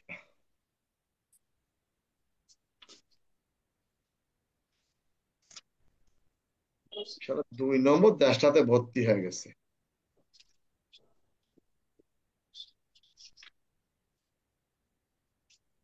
অপেক্ষায় থাকো সবাই। নারী ও শিশু নির্যাতন দমন আইন ওই কিনছো তোমরা ভারত? স্যার কিনছি স্যার। ওই সংজ্ঞা লেখন যৌনকর্ম যদি আসে কখনো, যৌনকর্ম একটা বিষয় রাখো, যৌনকর্ম কাকে বলে? সংজ্ঞা লেখন যৌনকর্ম, ক্লিয়ার, হিসাব করে রাখো। এই 4 ধারার প্রশ্ন না তোমাদের, এগুলা টোটালি কোনো প্রশ্ন না। মুক্তি বন্টন নাই, ধর্ষণের কোনো কিছু নাই। তোমাদের যৌন নিপীড়ন আর 9 খটা তোমাদের জন্য গুরুত্বপূর্ণ। বিবাহের প্রলোভনের মাধ্যমে যৌন কর্ম করিবার দণ্ড। প্রশ্ন এমন হতে পারে, ক নামক পুলিশ সদস্য, একটা ঘটনা ঘটেছিল, ক নামক পুলিশ সদস্য, খ নামক পুলিশ সদস্যকে বিবাহের প্রলোভন দেখিয়ে ব্যারাকে নিয়ে গিয়ে যৌন কাজ করে। এটা কোন ধরনের অপরাধ? এটা কিন্তু ধর্ষণজনিত অপরাধ। কিন্তু এই ধর্ষণজনিত অপরাধের শাস্তি কত ধারায়? 9 খ ধারায়। আমরা কি লিখবো? আবার এমন হতে পারে যে তাদের উভয়ের মধ্যে আস্থাভাজন সম্পর্ক বজায় থাকাকালে যদি কোনো যৌনকর্ম সংঘটিত হয়, সেক্ষেত্রে শাস্তির বিধান কি? উভয়ের মধ্যে আস্থাভাজন সম্পর্ক বজায় থাকা কালে যদি কোনো যৌনকর্ম সংঘটিত হয়, সেক্ষেত্রে শাস্তির বিধান কি? 9 খ। বোঝা গেছে? আচ্ছা, পুলিশ হেফাজতে কোনো নারী ধর্ষিত হলে শাস্তির বিধান কত ধারা? 9+5। 9 ক স্যার। 9 আচ্ছা, 9-1। কাকে বলে? যৌন নিপীড়ন ক নামক 10 ধারা। ব্যক্তি, ভালো করে বোঝো, ওই 10 ধারা সবাই মুখস্থ করো। ক নামক ব্যক্তি বাসে করে গুলিস্তান থেকে রামপুরা যাওয়ার পথে পাশের সিটে বসা নারীর শরীরে স্পর্শ করেন। কত ধারার অপরাধ? 10 ধারা। আচ্ছা, আর যদি প্রশ্ন আসে, ক নামক নারীকে খ এবং গ ধর্ষণ করেন, 9-3 স্যার। ধর্ষণ করেন, ফলে সে গুরুতর আহত হলে তার আত্মীয় স্বজন হাসপাতালে নিয়ে যায়, এক্ষেত্রে ক এবং খ এর অপরাধ কি? 3। ধর্ষণজনিত অপরাধের কারণে যদি কোনো নারী আত্মহত্যা করেন, সেক্ষেত্রে 9 ক স্যার। 9 ক। Good. যৌতুকের প্রয়োজন নাই আমাদের। এই যে প্রশ্ন আসছিল, কে কে অপরাধ করেছে ব্যাখ্যা দিন। শিক্ষাবিদদের উদ্দেশ্যে কোন শিশুর যদি কোনো শরীরের কোনো অঙ্গ কর্তন করা হয় বা বিকলাঙ্গ করা হয়, তাহলে কি হবে? 12 ধারা স্যার। 12। ক নামক হাসপাতালের চিকিৎসক, ক নামক হাসপাতালের চিকিৎসক অপারেশন করাকালীন সময়ে 10 বছরের শিশুর একটা কিডনি কর্তন করেন, বিক্রয়ের উদ্দেশ্যে কর্তন করেন, কত ধারা? 12 ধারা স্যার। ধর্ষণের ফলশ্রুতিতে জন্মলাভকারী শিশুর কতদিন পর্যন্ত তার ভরণ পোষণ রাষ্ট্র বহন করবে? 25 বছর। ফারুক, এগুলো কি মনে আছে তোমার? ফারুক, জি স্যার। এগুলো মনে রাখো রে বাবা, কালকে কিন্তু মাপ নাই। আর একটা কথা বলে নেই আবার, একটা জিনিস মনে রাখবা, তোমার আমার সাথে তফাৎ একখানেই। ফারুক, ক্যামেরা ওপেন করো। ভাত খাইলে খাওয়া অসুবিধা নেই, কেউ দেখবো না। স্যার। তোমার আমার মধ্যে তফাৎ কোথায় বলি। আমি আগামীকালকে যে কাজটা করব, অলরেডি একটু আগে আমি আমার সবকিছু গোছায় রাখছি যে কালকে আমি এটা করতে হবে। তুমি পরীক্ষা দিতে যাবা। আজকে একটা ছেলে, আমাদের সাজ্জাদ, ভালো কনস্টেবল থেকে এটিএসআই, সে ভালো পরীক্ষা দেয়, ভালো জানে সে। সে লিখছে যে স্যার আমি আইডি কার্ড নিয়ে যাই নাই, 1 ঘন্টা পরীক্ষা দেওয়ার পর একটা প্রশ্ন লেখার পর আমার খাতা নিয়ে নিয়েছে, নিয়ে হল থেকে বের করে দিয়েছে, আমি আইডি কার্ড নিয়ে নেই বলে। এখন কালকে যে তুমি পরীক্ষায় যাবা, অবশ্যই তোমার কি করতে হবে, পোশাকের মধ্যে আইডি কার্ডটা ঝুলিয়ে রাখতে হবে, তোমার প্রবেশপত্র ঝুলিয়ে রাখতে হবে, কলম 2টা ঝুলিয়ে রাখতে হবে। এটা জেনে রাখবা। জি স্যার। জি স্যার। এটা মনে রাখবা যে কি কি নিলা কিনা, আমি কিছু বাদ পড়লাম কিনা। আমি যেদিন ঢাকা যাব তার আগের দিনে সব ব্যাগ ট্যাগ গোটায় রাখি, এবং যাওয়ার সময় যেহেতু চাবি থাকে রুমের আমার কাছে, আমি দেখি চাবিটা আছে কিনা, কারণ ঢাকা গিয়ে যদি দেখি চাবি নাই তাহলে আমার কাছে কার কাছে যাব। এগুলো শিখো। তো পরীক্ষা দিতে যাবা, আরেকটা খেয়াল রাখবা যে পরীক্ষা দিতে গেলাম, আমার খাতাটা একজন দেখতে চাচ্ছে, প্রয়োজনে তুমি ওখান থেকে উঠে চলে যাও, সরি আমার একটু ডিস্টার্ব হচ্ছে, আমি একটু সরে যাচ্ছি, আমাকে একটু ব্যবস্থা করে দেন, বাস। কিন্তু তুমি একটু দেখাতে যাবা নো স্বজন প্রীতি এখানে, কারণ তার কারণে তোমার খাতা নিয়ে যাবে, তুমি ফেল করবা, তুমি পানিশমেন্ট খাবা, আবার তুমি নিজের আবেগে ঝগড়া করবা, তোমাকে আরো গুরুদণ্ড দিয়ে দেবে। আর ফারুকের তো বারবার এরকম ঘটনা হয়, কলম পড়ে যায়, মানুষের কাগজ তোমার কাছে ছুঁড়ে ফেলে, তুমি সাবধান। মানুষে নকল করে ওর কাছে ছিঁড়ে ফেলে, ও আবার ওটা সরাইতে যায়, ওরে গিয়ে ধরে খাতা নিয়ে থুয়ে দেয়। যে গল্প শেষ। তাহলে আমরা আসলাম এখানে ভিক্ষাবৃত্তির বলা ধর্ষণের ফলশ্রুতিতে জন্ম লাভ করে শিশু 13 ধারা, বুঝলাম 14 ধারা। খুলনা অঞ্চলের একটা পত্রিকায় ধর্ষণের শিকার ক্ষতিগ্রস্ত নারীর ছবি প্রকাশ করলেন। এটা কত ধারায় অপরাধ? 14। 14, 14-1 এবং 2, তাই না? জি আচ্ছা, স্যার। একটা কথা বলি, এখানে কিছু ধারা আছে, এই যে 15 এবং 16 ধারা একটু দেখে নিও। এই মানে বেসাইজ কিছু প্রশ্নের উত্তর দেয়, ভবিষ্যৎ অর্থ থেকে কিভাবে টাকাটা আদায় করবে, তারপরে দেখে নিও। আপনি একজন সাব ইন্সপেক্টর, নারী ও শিশু নির্যাতন দমনে রচিত মামলা তদন্তকারী কর্মকর্তা। মামলা তদন্তকালে জানতে পারলেন মামলার বাদী তিনি এই আসামিকে হয়রানি করার উদ্দেশ্যে এই ধরনের অপরাধের অভিযোগ দায়ের করেছেন। আপনার করণীয় কি? কত ধারা? 17 ধারা স্যার। যদি মনে না থাকে 17 ধারা। যদি মনে না থাকে, আপনি হত্যা মামলার তদন্তকারী কর্মকর্তা, মামলার তদন্তকালে জানতে পারলেন মামলার বাদী প্রকৃত খুনি, সেক্ষেত্রে করণীয় কি? 211 ধারা স্যার। ঘোড়ার ডিম 211, মিয়া আগে 200 কি 211। তোমার করণীয় না লেখলে 211 লেখে নাম্বার পাবা। তোমার কাজ প্রথম কি হবে, ওই মানে ব্যক্তির যে মাধ্যমে সংবাদ জানতে পেরেছে তার জবানবন্দি আলাদা কাগজে লিপিবদ্ধ করা, কেস ডায়েরিতে নোট দেয়া, কি ঊর্ধ্বতন কর্তৃপক্ষকে এই বিষয় সম্পর্কে অবহিত করিবার নিমিত্তে মামলাটি চূড়ান্ত রিপোর্ট মিথ্যা দাখিল করিবার জন্য এমি দাখিল করবা। এরপরে কি করবা তুমি? এরপরে কি তাহলে করবা? এমি দাখিল করার পরে কি করবা? আদালতে চূড়ান্ত রিপোর্ট মিথ্যা ধারা 211 দাখিল করিবার জন্য অনুমতি চাইবা। আদালত অনুমতি দিলে তারপর তার বিরুদ্ধে 211 ধারার প্রসিকিউশন দাখিল করবা, তৎসহ তার বিরুদ্ধে আলাদা একটা এজাহার দায়ের করবা। এটাই তো নাকি? জি স্যার। আবার কেউ না যে আমি পোস্টমর্টম রিপোর্টে এ করবো সে করবো, ঘোড়া ডিম করবো। একজন সাব ইন্সপেক্টর, আদালতে একটা মামলার বিচার চলছে। কোন ধরনের অপরাধ? নারী ও শিশু নির্যাতন দমন আইনে রচিত মামলার বিচার চলছে। আদালত নথিপত্র পর্যালোচনা দেখলেন মামলার তদন্তকারী কর্মকর্তা মামলার তদন্তকালে একজন সাক্ষীকে যথাযথভাবে যাচাই না করে অভিযোগপত্র দাখিল করেছেন। এক্ষেত্রে আদালত সংশ্লিষ্ট তদন্তকারী কর্মকর্তার বিরুদ্ধে কি ব্যবস্থা নিতে পারবেন? কত ধারা? 18 18 আর কোন মামলার তদন্তকারী কর্মকর্তা যদি যথাসময়ে তদন্ত প্রতিবেদন দাখিল করতে ব্যর্থ হন তাহলে 18/6। 18/6 স্যার। পুলিশ রিপোর্ট কাকে বলে? 173।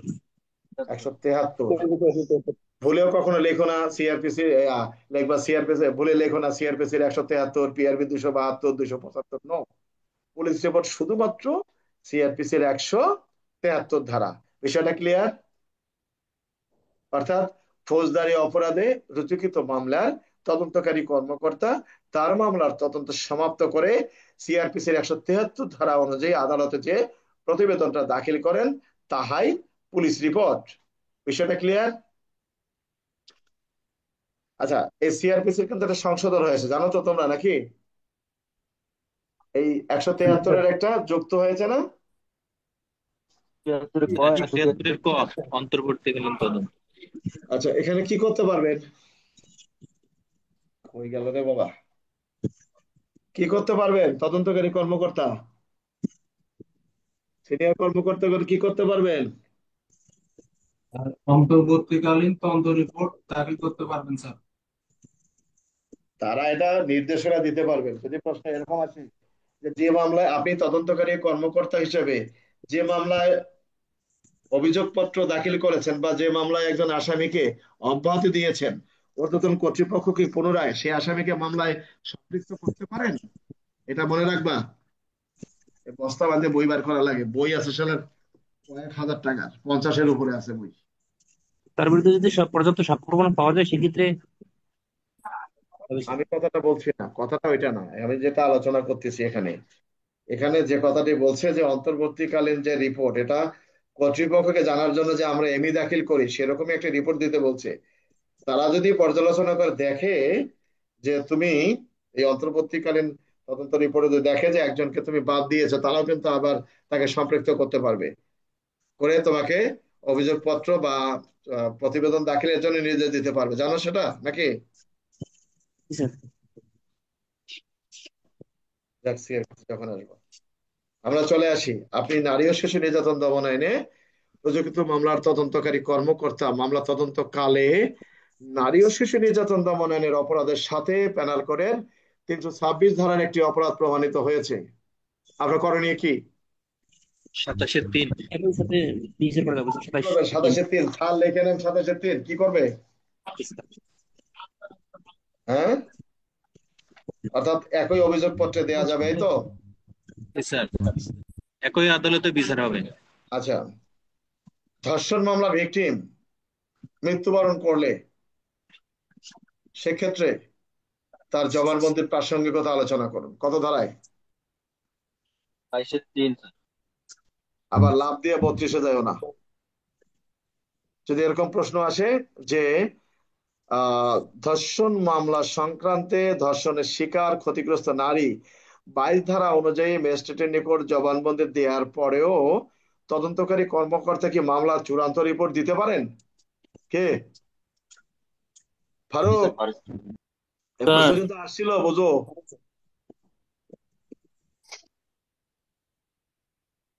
দিতে পারেন নাকি? জি স্যার, মামলার ঘটা সত্য কিন্তু কোনো সাক্ষ্য প্রমাণ নাই, সেক্ষেত্রে করো। হ্যাঁ, আমরা লিখবো যে সাক্ষ্য প্রমাণ নাই তো না, সাক্ষ্য প্রমাণ না, যে যে সাক্ষী। ব্যক্তিকে অভিযুক্ত করা হয়েছে তাকে শনাক্ত করা সম্ভব হয় না, সেক্ষেত্রে চূড়ান্ত রিপোর্ট সত্য দাখিল করতে পারেন, এই তো নাকি? জি স্যার। কিন্তু ভুলেও আবার মিথ্যা দিও না, ওই যে অন্য মানুষের মতো যে ডিএনএ পরীক্ষা না থাকলে, এটা না থাকলে, ওটা না থাকলে। আইনের বিধান কি জানো? নারী যদি বলে আমাকে ধর্ষণ করেছে এই যথেষ্ট, সেটা পরে প্রমাণ হবে। একটা নারী থানায় যদি গিয়ে বলে যে অমুক আমাকে ধর্ষণ করেছে, তা পুলিশ কি মামলা না নিয়ে পারবে? যাও মেডিকেল পরীক্ষা নিয়ে আসো, নাকি আছে? সুযোগ নাই। কারণ তখন কিন্তু অনুসরণ করতে হবে সিআরপিসির 154 ধারা। কাজে কাজে এগুলো বোঝাও, এইগুলা প্রশ্ন বুঝবা, এগুলা ওই যে যারা বোঝে না, শোনো, প্রশ্নের ভিতরে ঢুকতে হবে, তাহলে বুঝবা, গল্প শেষ। যেমন রাসায়নিক পরীক্ষক, রক্ত পরীক্ষক ইত্যাদি সাক্ষ্য। রাসায়নিক পরীক্ষক কারা? এটা 23 ধারায় বলা আছে। তাদের সাক্ষ্য কি বলা আছে? রাসায়নের পরীক্ষক যদি মৃত্যুবরণ করেন, এখানেই বলা আছে। অর্থাৎ নারী ও শিশু নির্যাতন দমনের 23 ধারার প্রশ্ন আসছিল টিএসআই দের, তাই না? হায় রে প্রশ্ন রে। এটা 24 ধারার পুলিশের কাছে প্রশ্ন আসছিল, পুলিশ কি সাক্ষী হাজির করতে বাধ্য? হ্যাঁ, জি স্যার। আচ্ছা, এই যে 24-4 কি বলা আছে? কোন ব্যক্তির আবেদনের প্রেক্ষিতে ট্রাইব্যুনাল স্বীয় বিবেচনা উপযুক্ত মনে করিলে দূরবর্তী সাক্ষীর সাক্ষ্য সম্পর্কিত বলবৎ আইনের বিধানাবলী সাপেক্ষে তথ্য আচ্ছা, যদি এরকম কখনো প্রশ্ন আসে, নারী ও শিশু নির্যাতন দমনের রচিত মামলার ধর্ষণের ক্ষতিগ্রস্ত নারীর জবানবন্দি কি আদালত বা তার সাক্ষীর বক্তব্য কি আদালত ফেসবুক ভিডিও কলের মাধ্যমে নিতে পারেন বা হোয়াটসঅ্যাপের মাধ্যমে নিতে পারেন? পারে স্যার। হ্যাঁ, এটা নতুন যোগ হয়েছে, এটা আসছিল ওদের পরীক্ষায়, বহুত ভেজাল আছে। আচ্ছা যাক, 25 আমরা চলে আসি। নারী ও শিশু নির্যাতন দমন আইন সংক্রান্তে অফিসার ইনচার্জের করণীয় কি? বা প্রশ্ন চলে আসলো, সংশ্লিষ্ট অফিসার ইনচার্জ নারী ও শিশু নির্যাতন দমন আইন সংক্রান্তে কি ব্যবস্থা গ্রহণ করতে পারবেন? আবার আসলো, কার কি অপরাধ ব্যাখ্যা দিন। ক নামক থানার অফিসার ইনচার্জ পার্শ্ববর্তী থানা এলাকার নারী ও শিশু নির্যাতন দমন আইনে সংগঠিত অপরাধের সংবাদ জানতে পেরেও কোনো ব্যবস্থা গ্রহণ করেন নাই। তোমাকে বুঝতে হবে এটা 25-এর 2 প্রশ্ন চলে আসছে।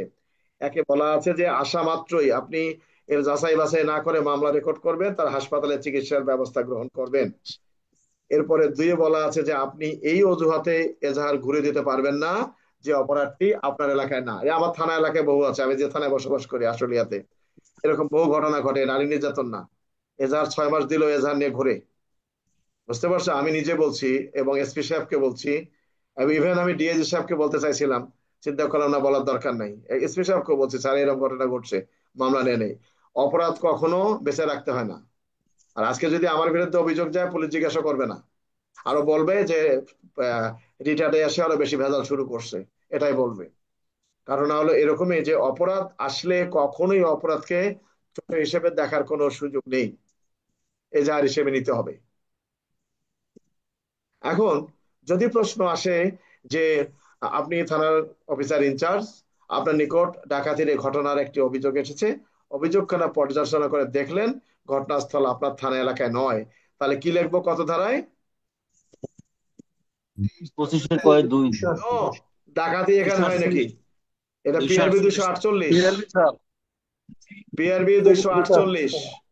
আর যদি প্রশ্ন হয় যে আপনি থানার ইনচার্জ, আপনার থানা এলাকায় ধর্ষণ জনিত অপরাধে একখানা অভিযোগ এসেছে, আপনি অভিযোগখানা পর্যালোচনা করে দেখলেন ঘটনাস্থলটি আপনার থানা এলাকায় নয়, আপনার করণীয় কি? এই 25-2 বলছে আপনার থানায় থাকার না থাকলে অভিযোগ আসছে, আপনি মামলা নিবেন। মামলা নিয়ে যে থানা এলাকায় ঘটনা, সেই যদি আপনার থানা ব্যতীত অন্য কোনো থানা এলাকায় হয়ে থাকে, তাহলে আপনি কেস ডায়েরি সহ অনতিবিলম্বে সেখানে পাঠানোর ব্যবস্থা গ্রহণ করবেন। বিষয়টা কি বুঝতে পারছো না, বোঝো নাই? হ্যাঁ,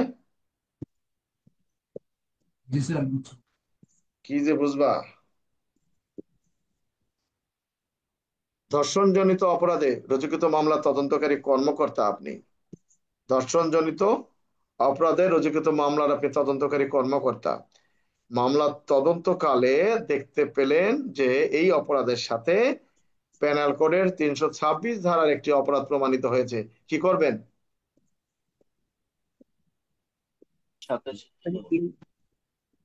ফারুক, এগুলো নোট করে রাখো, এই বাকাতারা প্রশ্নগুলা, সাবধান।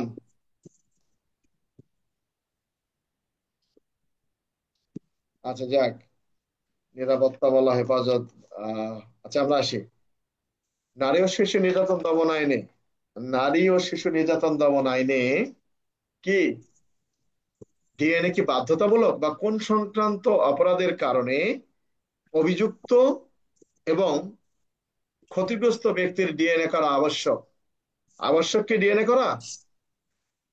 না স্যার, এখন বন্ধ করতে পারছি। আচ্ছা, অর্থাৎ তদন্তকারী কর্মকর্তা যদি প্রয়োজন মনে করেন সেক্ষেত্রে, এই তো নাকি? আচ্ছা, কি রূপা ভালো আছো? রূপা, রূপা ভালো আছো? আলহামদুলিল্লাহ স্যার, ভালো আছি। হ্যাঁ, ভালো আছি, ঘুমাইতে থাকো, পড়ালেখার দরকার নেই, ঘুমাও। আচ্ছা, যৌতুক স্যার ঘুমাইতেছি না, পড়তেছি। পড়তেছো? আচ্ছা পড়ো, ভালো করে পড়তে থাকো, ওটা বোঝা যাবে। ডিএনএ, ডিএনএ কোথা থেকে নমুনা সংগ্রহ করতে হয়? অপরাধের স্থল এবং পথ।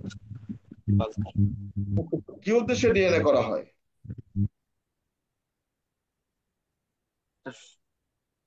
সঠিক কারণ ডিএনএ পরীক্ষা করার ক্ষেত্রে সম্মতি কি প্রয়োজন? কত ধারা? 32 ক। হ্যাঁ, 7 ধারা স্যার। ডিএনএ 4 ধারা কি বলা আছে ডিএনএ আইনের? অনুরোধ করবো স্যার, অনুরোধ। অনুরোধ করো। 4 ধারা অনুরোধ করবে স্যার। 7 ধারায় স্যার আছে, 8 ধারায় আবেদন করতে হয় স্যার। বাদ দাও। ডিএনএ বিশ্লেষণ, ডিএনএ প্রোফাইল ব্যবহার তোমাদের পরীক্ষায় আসছিল 12 ধারা, মনে আছে? জি স্যার। দরকার নেই এদিকে, দেখা যাক, লটারি ছেড়ে দিলাম, কালকে কি হয়। চলে আসো শিশু আইন।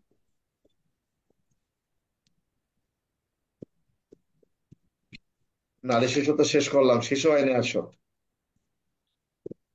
শিশু আইন, শিশু বলতে কত বছর বয়সের ব্যক্তিকে শিশু বোঝানো হয়েছে? 18 বছরের নিম্নে। 18 বছর। 18 বছরের নিম্নে স্যার 4 ধারা অনুযায়ী শিশু আইনের। আচ্ছা, প্রবেশন কর্মকর্তার দায়িত্ব এবং কর্তব্য কত ধারা? 6 ধারা। 6 ধারা স্যার, 6 ধারা। আচ্ছা, 6 ধারা। প্রবেশন কর্মকর্তা, প্রশ্ন হলো যে অঞ্চলে প্রবেশন কর্মকর্তা পদায়ন করা হয় নাই সেখানে প্রবেশন কর্মকর্তার অবর্তমানে কোন ব্যক্তি প্রবেশন কর্মকর্তার দায়িত্ব পালন করতে পারবেন? সমাজসেবা করবো। সমাজসেবা কর্মকর্তা বা সমমানের কর্মকর্তা। কত ধারা? 5। কত ধারা? 5 ধারা স্যার। 5-এর কত? 5-এর 3। এটা বলি আমি কমু কি? মনের দিকে বোবা মানুষের মতো কয়, তোমার বেড়া কি যুদ্ধ চলতেছে নাকি? আর এখন তো পুলিশ ভালো, এখন তো বেড়াকে তাস খেলে না, আগে তো তাস খেলতো। হ্যাঁ, একটু গল্প করে নেই, 1 মিনিট পানি খাই। তারা অনেক পরিশ্রম করছে। শিশু বিষয়ক ডেস্ক কোথায় অবস্থিত? থানায়। বা শিশু বিষয়ক ডেস্ক বলতে কি বুঝেন? ভালো কথা। তারা থানা স্যার। ভালো করে বোঝো, শিশু বিষয়ক কর্মকর্তার দায়িত্ব এবং কর্তব্য কত ধারা? 14 ধারা। 14 ধারা। আচ্ছা, আহ গ্রেপ্তারকৃত শিশুর প্রতি তদন্তকারী কর্মকর্তার করণীয় কি? কত ধারা? 45 ধারা স্যার। 44 ধারা। সেকশনে 44। 15 ধারা স্যার। 15। তদন্তকারী কর্মকর্তা কি করবেন? হ্যাঁ, পৃথক চার্জশিট দেবে স্যার 15 ধারায় স্যার। এটা 45 না, ভালো করে বোঝো, আগে ভালো করে বোঝায় নেই। প্রশ্ন আছে, গ্রেপ্তারকৃত শিশুর প্রতি গ্রেপ্তারকারী কর্মকর্তার করণীয় কি? তাহলে মনে করতে হবে এটা শিশু আইন 2013 44 ধারা। বিষয়টা ক্লিয়ার? তুমি ধরেছো একটা শিশুকে, তোমার করণীয় কি? 44 ধারা। তাহলে 45 ধারার প্রশ্নটা কি? ফৌজদারি অপরাধে বা গ্রেপ্তারকৃত কোন শিশুকে থানায় আনয়ন করা হলে শিশু বিষয়ক কর্মকর্তার করণীয় কি? একটা তুমি ধরেছো, তোমার করণীয় কি?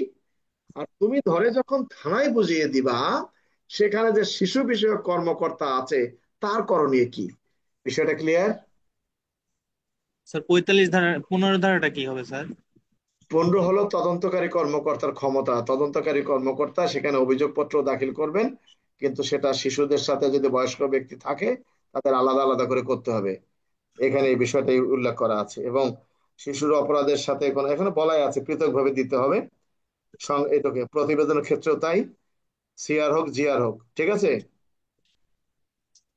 ঠিক আছে স্যার। ধারাটা শুধুমাত্র তদন্তকারী কর্মকর্তার জন্য। কি আমার কথা বুঝতে পারছো? জি স্যার, এখন বুঝতে পারছি। আচ্ছা, আবার চলে আসি, মনে নাই, বাল্য বিবাহ নিরোধ আইন 2000 কত 17 অনুযায়ী আমার দাঁত গজাইছে কিনা, আমরা গ্রামে বলি না যে দাঁত গজাইছে কিনা, অর্থাৎ বিবাহযোগ্য কিনা, সেক্ষেত্রে তার বয়স প্রমাণের দালিলিক বিষয়গুলো কোনটা কোনটা, কত ধারা? 12 ধারা স্যার। স্যার 12 ধারা। ওগো নারী, তোমার বিয়ে হয়েছে কিনা? যে হয়েছে, তো তোমার বয়স কত?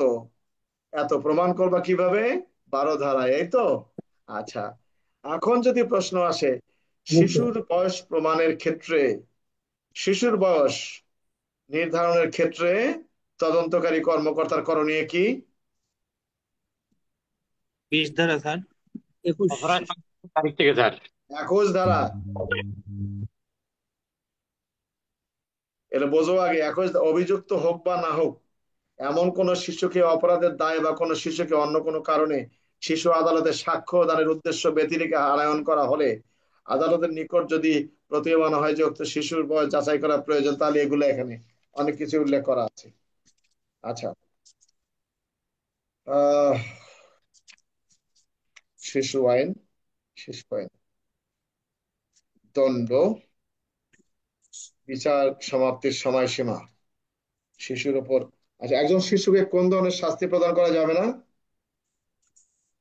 মৃত্যুদণ্ড, যাবজ্জীবন কারাদণ্ড। কত ধারা? 33। খুনের মামলায় অভিযুক্ত শিশুকে দণ্ড প্রদানের ক্ষেত্রে আদালত কোন ধরনের দণ্ড প্রদান থেকে বিরত থাকবেন? মৃত্যুদণ্ড, যাবজ্জীবন কারাদণ্ড। খুনের মামলায় অভিযুক্ত কোন শিশুকে যদি মৃত্যুদণ্ড কিংবা যাবজ্জীবন দণ্ড প্রদান করার মতো পর্যাপ্ত সাক্ষ্য থাকে, সেক্ষেত্রে আদালত কি করতে পারবেন?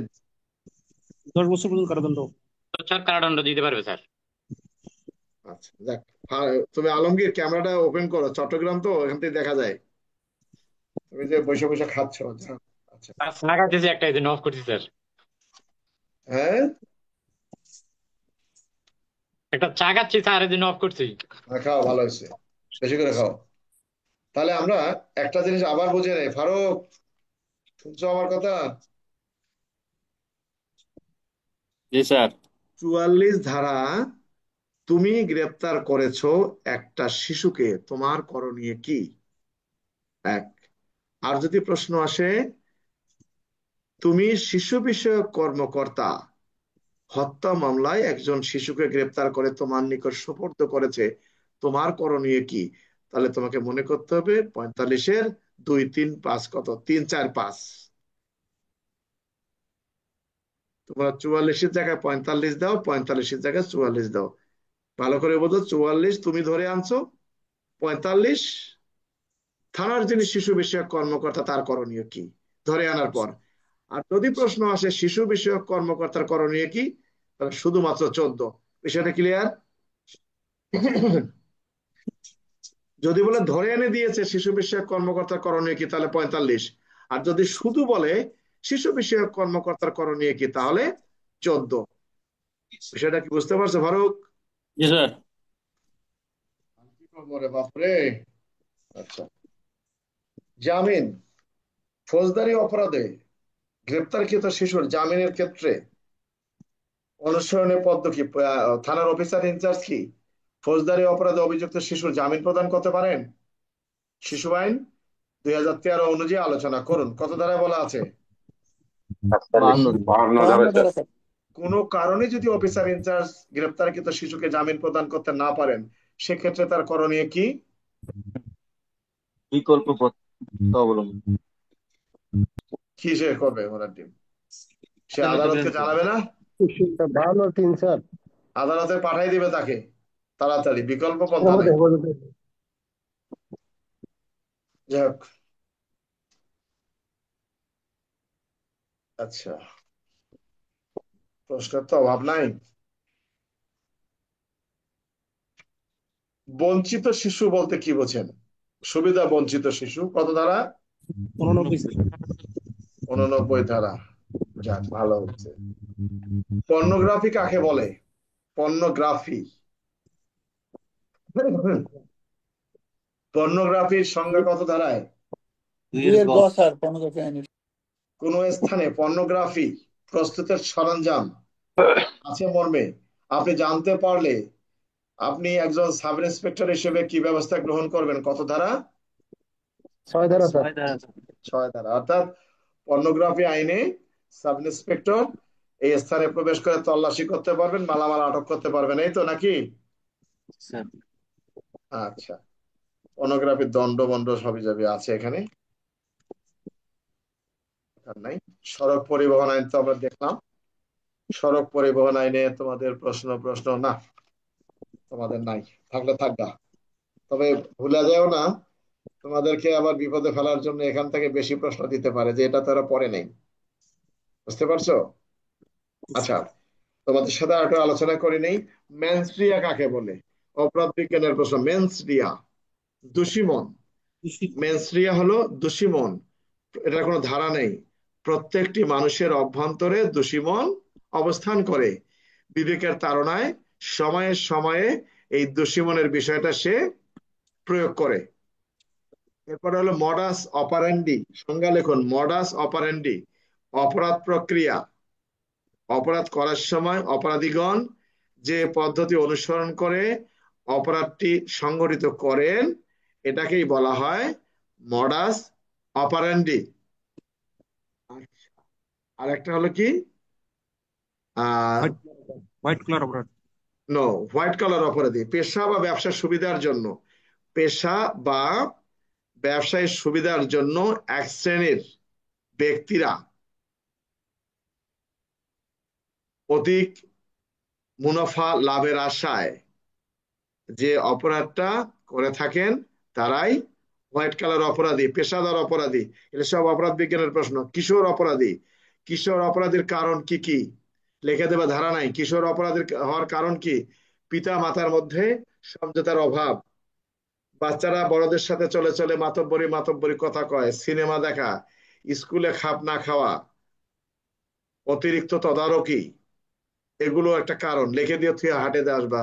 পাই না তা কি হয়েছে, এটা দিয়ে দেবো, এই তো। আচ্ছা, বস্তুগত সাক্ষ্যকে কাকে বলে? যে সাক্ষ্য কথা বলতে পারে না।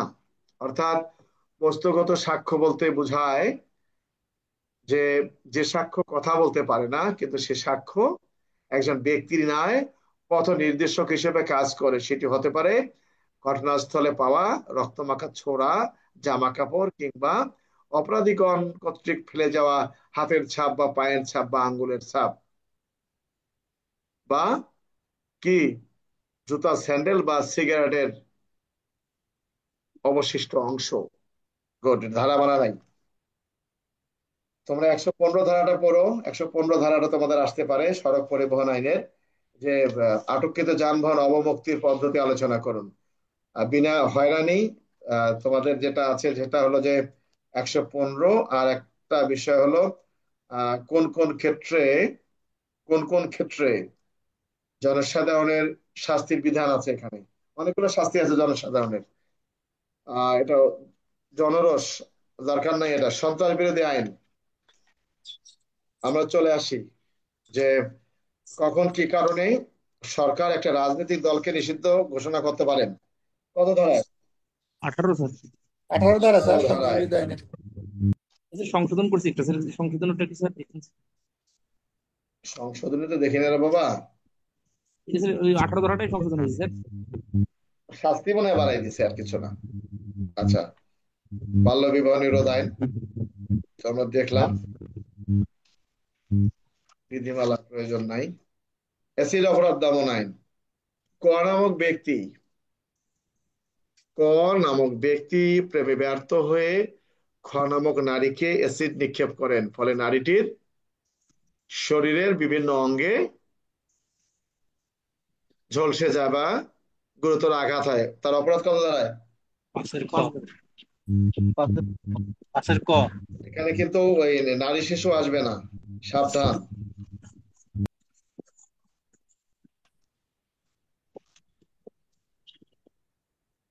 মানব পাচার। মানব পাচার সংজ্ঞা লিখুন। মানব পাচার কত ধারা? 3 ধারা। 3 ধারা স্যার। 3 ধারা। আচ্ছা, ফুসলিয়া নিয়ে গেল মানব পাচারের মধ্যে পড়ে, তাই না? আচ্ছা, মানব পাচার সংক্রান্ত অপরাধে আপনি তদন্তকারী কর্মকর্তা, তদন্তকালে জানতে পারলেন সাক্ষ্য প্রমাণের উদ্দেশ্যে আপনাকে বিদেশে যাওয়া প্রয়োজন। সেক্ষেত্রে আপনার করণীয় কি? পুলিশের 5। পাস।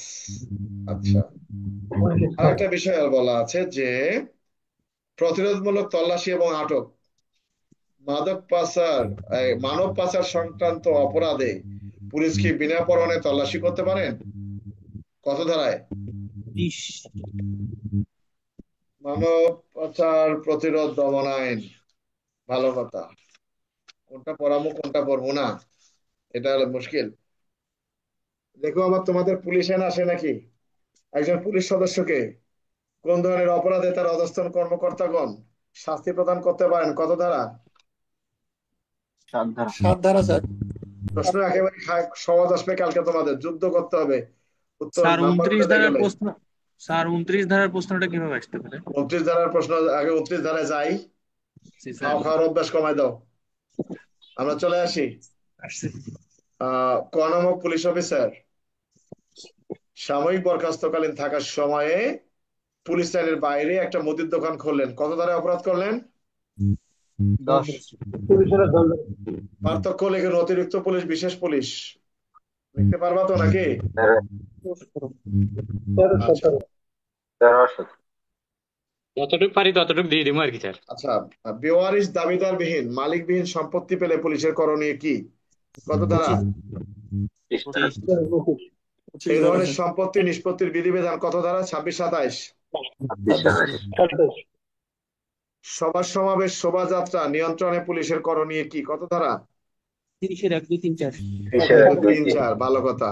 প্রশ্ন আসে যে কখন একজন পুলিশ সদস্যকে বিচারের জন্য ম্যাজিস্ট্রেটের নিকট প্রেরণ করা যায়?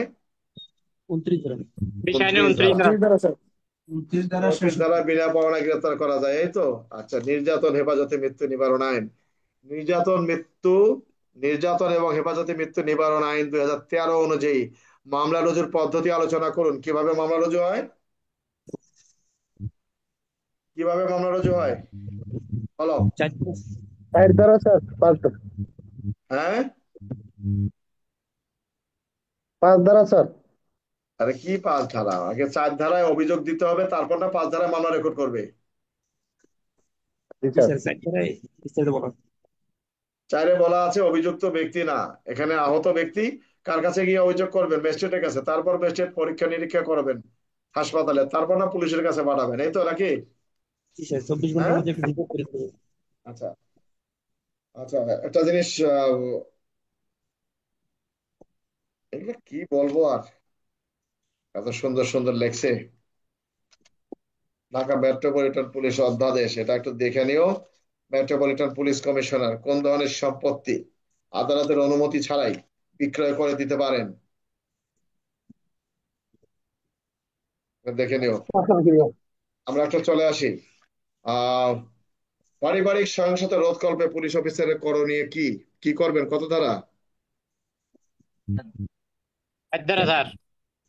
7 ধারা।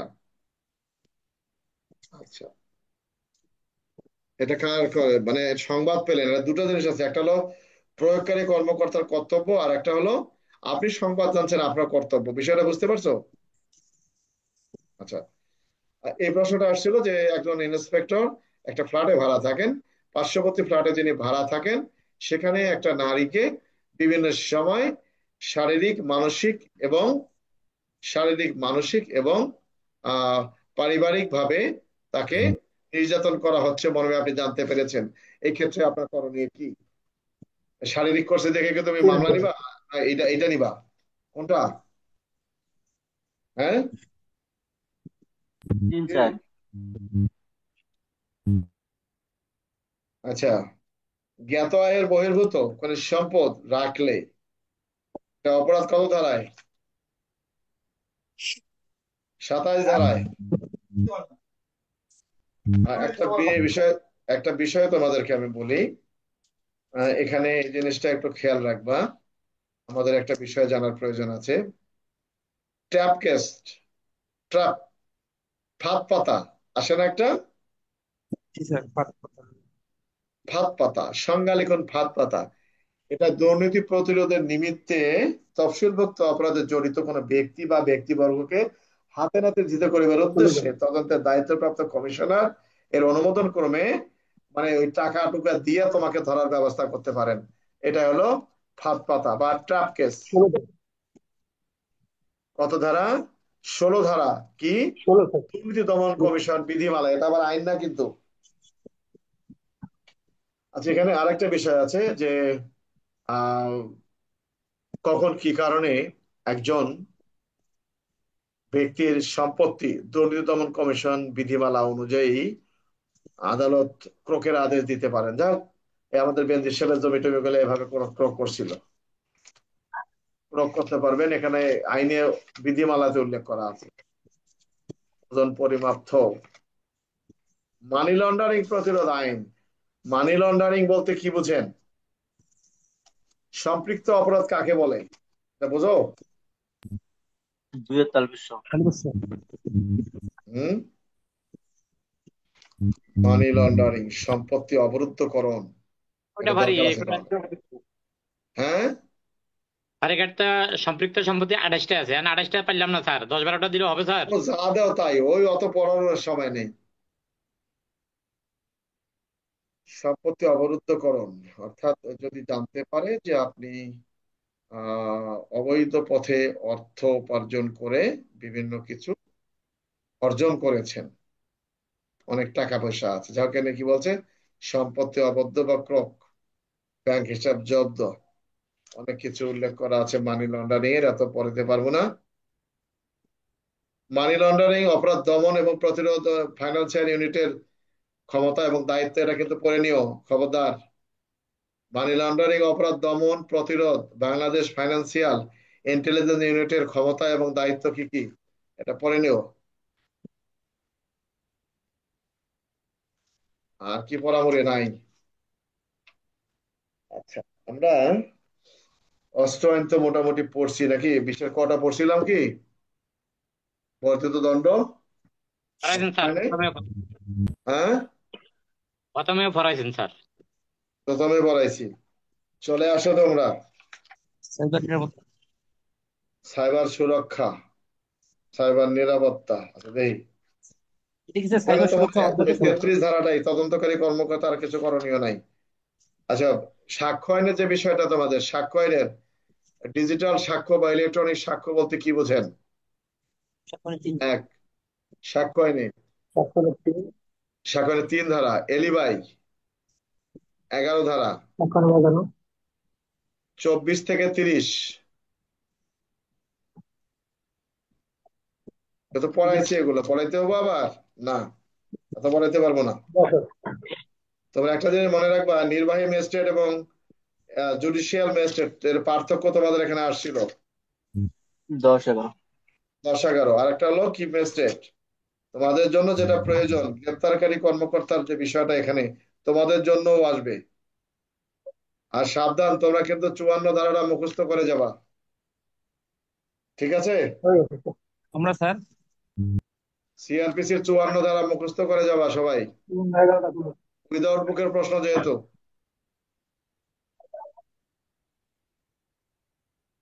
গ্রেপ্তারের পদ্ধতি, গ্রেপ্তারকারী কর্মকর্তার দায়িত্ব, এটা তোমাদের আসবে 46-এর ক, এটা রেডি থাকো। আবার কোন পদের কর্মকর্তাকে এই গ্রেপ্তারকৃত ব্যক্তির তথ্য লিপিবদ্ধ করার জন্য দায়িত্ব অর্পণ করা যেতে পারে।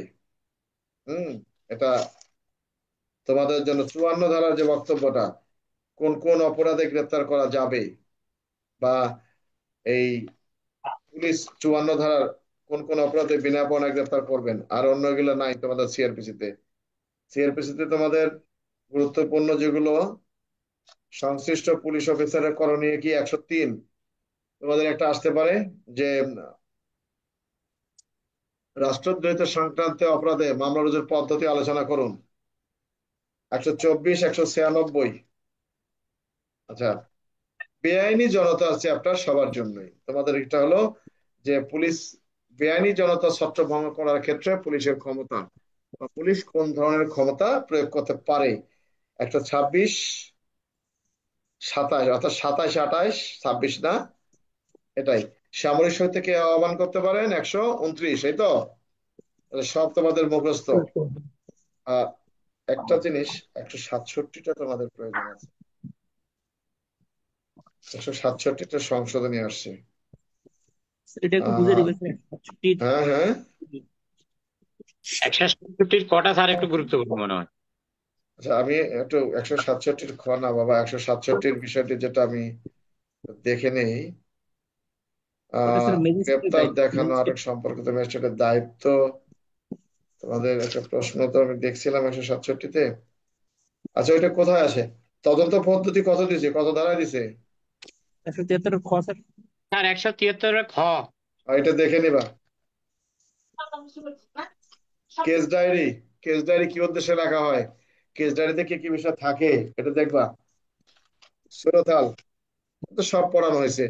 আহ পুলিশ কি তদন্ত রিপোর্ট থেকে পোস্টমর্টম থেকে বিরত থাকতে পারেন? 174 আল্লাহ সবাইকে হেফাজত করুক, আর কোনো কথা নেই। যার যার মতো এখন পড়তে থাকবা স্যার তোমরা। স্যার একটু বুঝে দিবেন স্যার একটা বিষয়। কোন বিষয়? স্যার ওই যে অপমৃত্যু মামলার ঘটনায় কখন রূপান্তরিত হয়? আরে বাবা, বলেই তো বললাম, অপমৃত্যুর ঘটনা খুন হিসেবে তখনই ঘটনা হবে যখন কিনা পোস্টমর্টম রিপোর্ট পাবা তখন, তার আগে তো হবে না। অপমৃত্যু মামলা রেকর্ড হয়েছে, অপমৃত্যুর মামলা রেকর্ড হয়েছে, মামলা রেকর্ডের সময়, রেকর্ডের পরে তুমি দেখলে শরীরে আঘাতের চিহ্ন আছে, তাই বলে এসে কি তুমি মার্ডার কেস নিতে পারবা? তুমি তোমার পোস্টমর্টম রিপোর্টে উল্লেখ করবা তার শরীরে আঘাতের চিহ্ন আছে, ব্যাস। আর যদি এরকম উল্লেখ না থাকে, যদি বলে যে একজন ব্যক্তি মৃত্যুবরণ করেছে, সেখানে আপনি তদন্তকারী কর্মকর্তা হিসেবে উপস্থিত, তা দেখলেন তার শরীরে বিভিন্ন, তার ছোটতাল প্রতিবেদন প্রস্তুত করার সময় দেখলেন শরীরের বিভিন্ন স্থানে আঘাতের চিহ্ন, আপনার করণীয় কি? আঘাতের চিহ্ন থাকলে কি আপনি বলতে পারবেন তাকে খুন করা হয়েছে? কি? না স্যার, টোটাল রিপোর্টে উল্লেখ করতে হবে আর সিদ্ধান্ত দিবে কোনো স্যার। কিছুই না, এটা ভোগাস। যে আপনি তদন্ত করেন, আপনি যাতাই বলেন অপমৃত্যু মামলা রেকর্ড হয়েছে, আপনি পুলিশ অফিসার হিসেবে ঘটনাস্থলে গেছেন, ঘটনাস্থলে গিয়ে আপনি দেখলেন যে তার শরীরে আঘাতের চিহ্ন, আপনি তো কিছু করতে, আঘাতের চিহ্ন থাকলে আপনি কিভাবে নিশ্চিত যে তাকে আঘাতের কারণে তার মৃত্যু হয়েছে? ঠিক স্যার। কাজে কাজে আপনাকে কি অপেক্ষা করতে হবে? Postmortem report. জি, postmortem report। যেহেতু মামলা হয়েছে অপমৃত্যুর ঘটনা, তাহলে আপনি তদন্ত রিপোর্ট কিভাবে আপনি মার্ডার কেস নেবেন যে যদি শরীরে আঘাতের চিহ্ন থাকে? কি?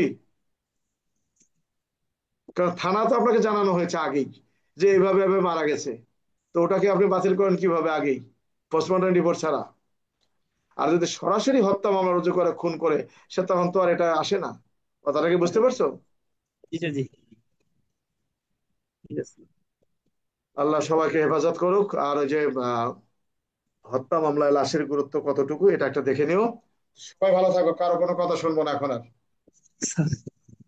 ফারুক, সকালে ক্লাস হবে, এএসআই গ্রুপরা সকালে ক্লাস আছে, তোমরা কি আসবা? না স্যার, আসলে না আসি স্যার, আসলে আজকে একটু স্যার কোনো সমস্যা স্যার। আসার দরকার নাই, আর তোমাদেরও দরকার নাই, কালকে কারোই ক্লাস নাই। জি স্যার, জি সঠিক। আগামীকাল সকালে কারোই ক্লাস হবে না, কারণ ওরও মাথা নষ্ট হবে যে একটু ঢুকে দেখি। রাত 9টার সময় আমরা ক্লাসে বসবো, শুধু প্রশ্নের আলোকে, ঠিক আছে? স্যার একটু স্যার আর বলি স্যার, সমস্যা কি বলবা? ইন্টারোগেশন, ইন্টারোগেশন এই বিষয়ে এগুলো শোনো, এইগুলো তোমাদের প্রশ্ন না রে বাবা, রাখো না, এগুলো বাদ দাও না, এগুলো ইন্টারভিউশন জিজ্ঞাসাবাদের বিষয়, এখানে রাখো তো এগুলা। এবার প্রশ্ন ধরা খাইছে, ইয়ার রাখাল চন্দ্র ধরা খাইছে এবার, এবারে রাখাল চন্দ্রের প্রশ্ন আসে নাই।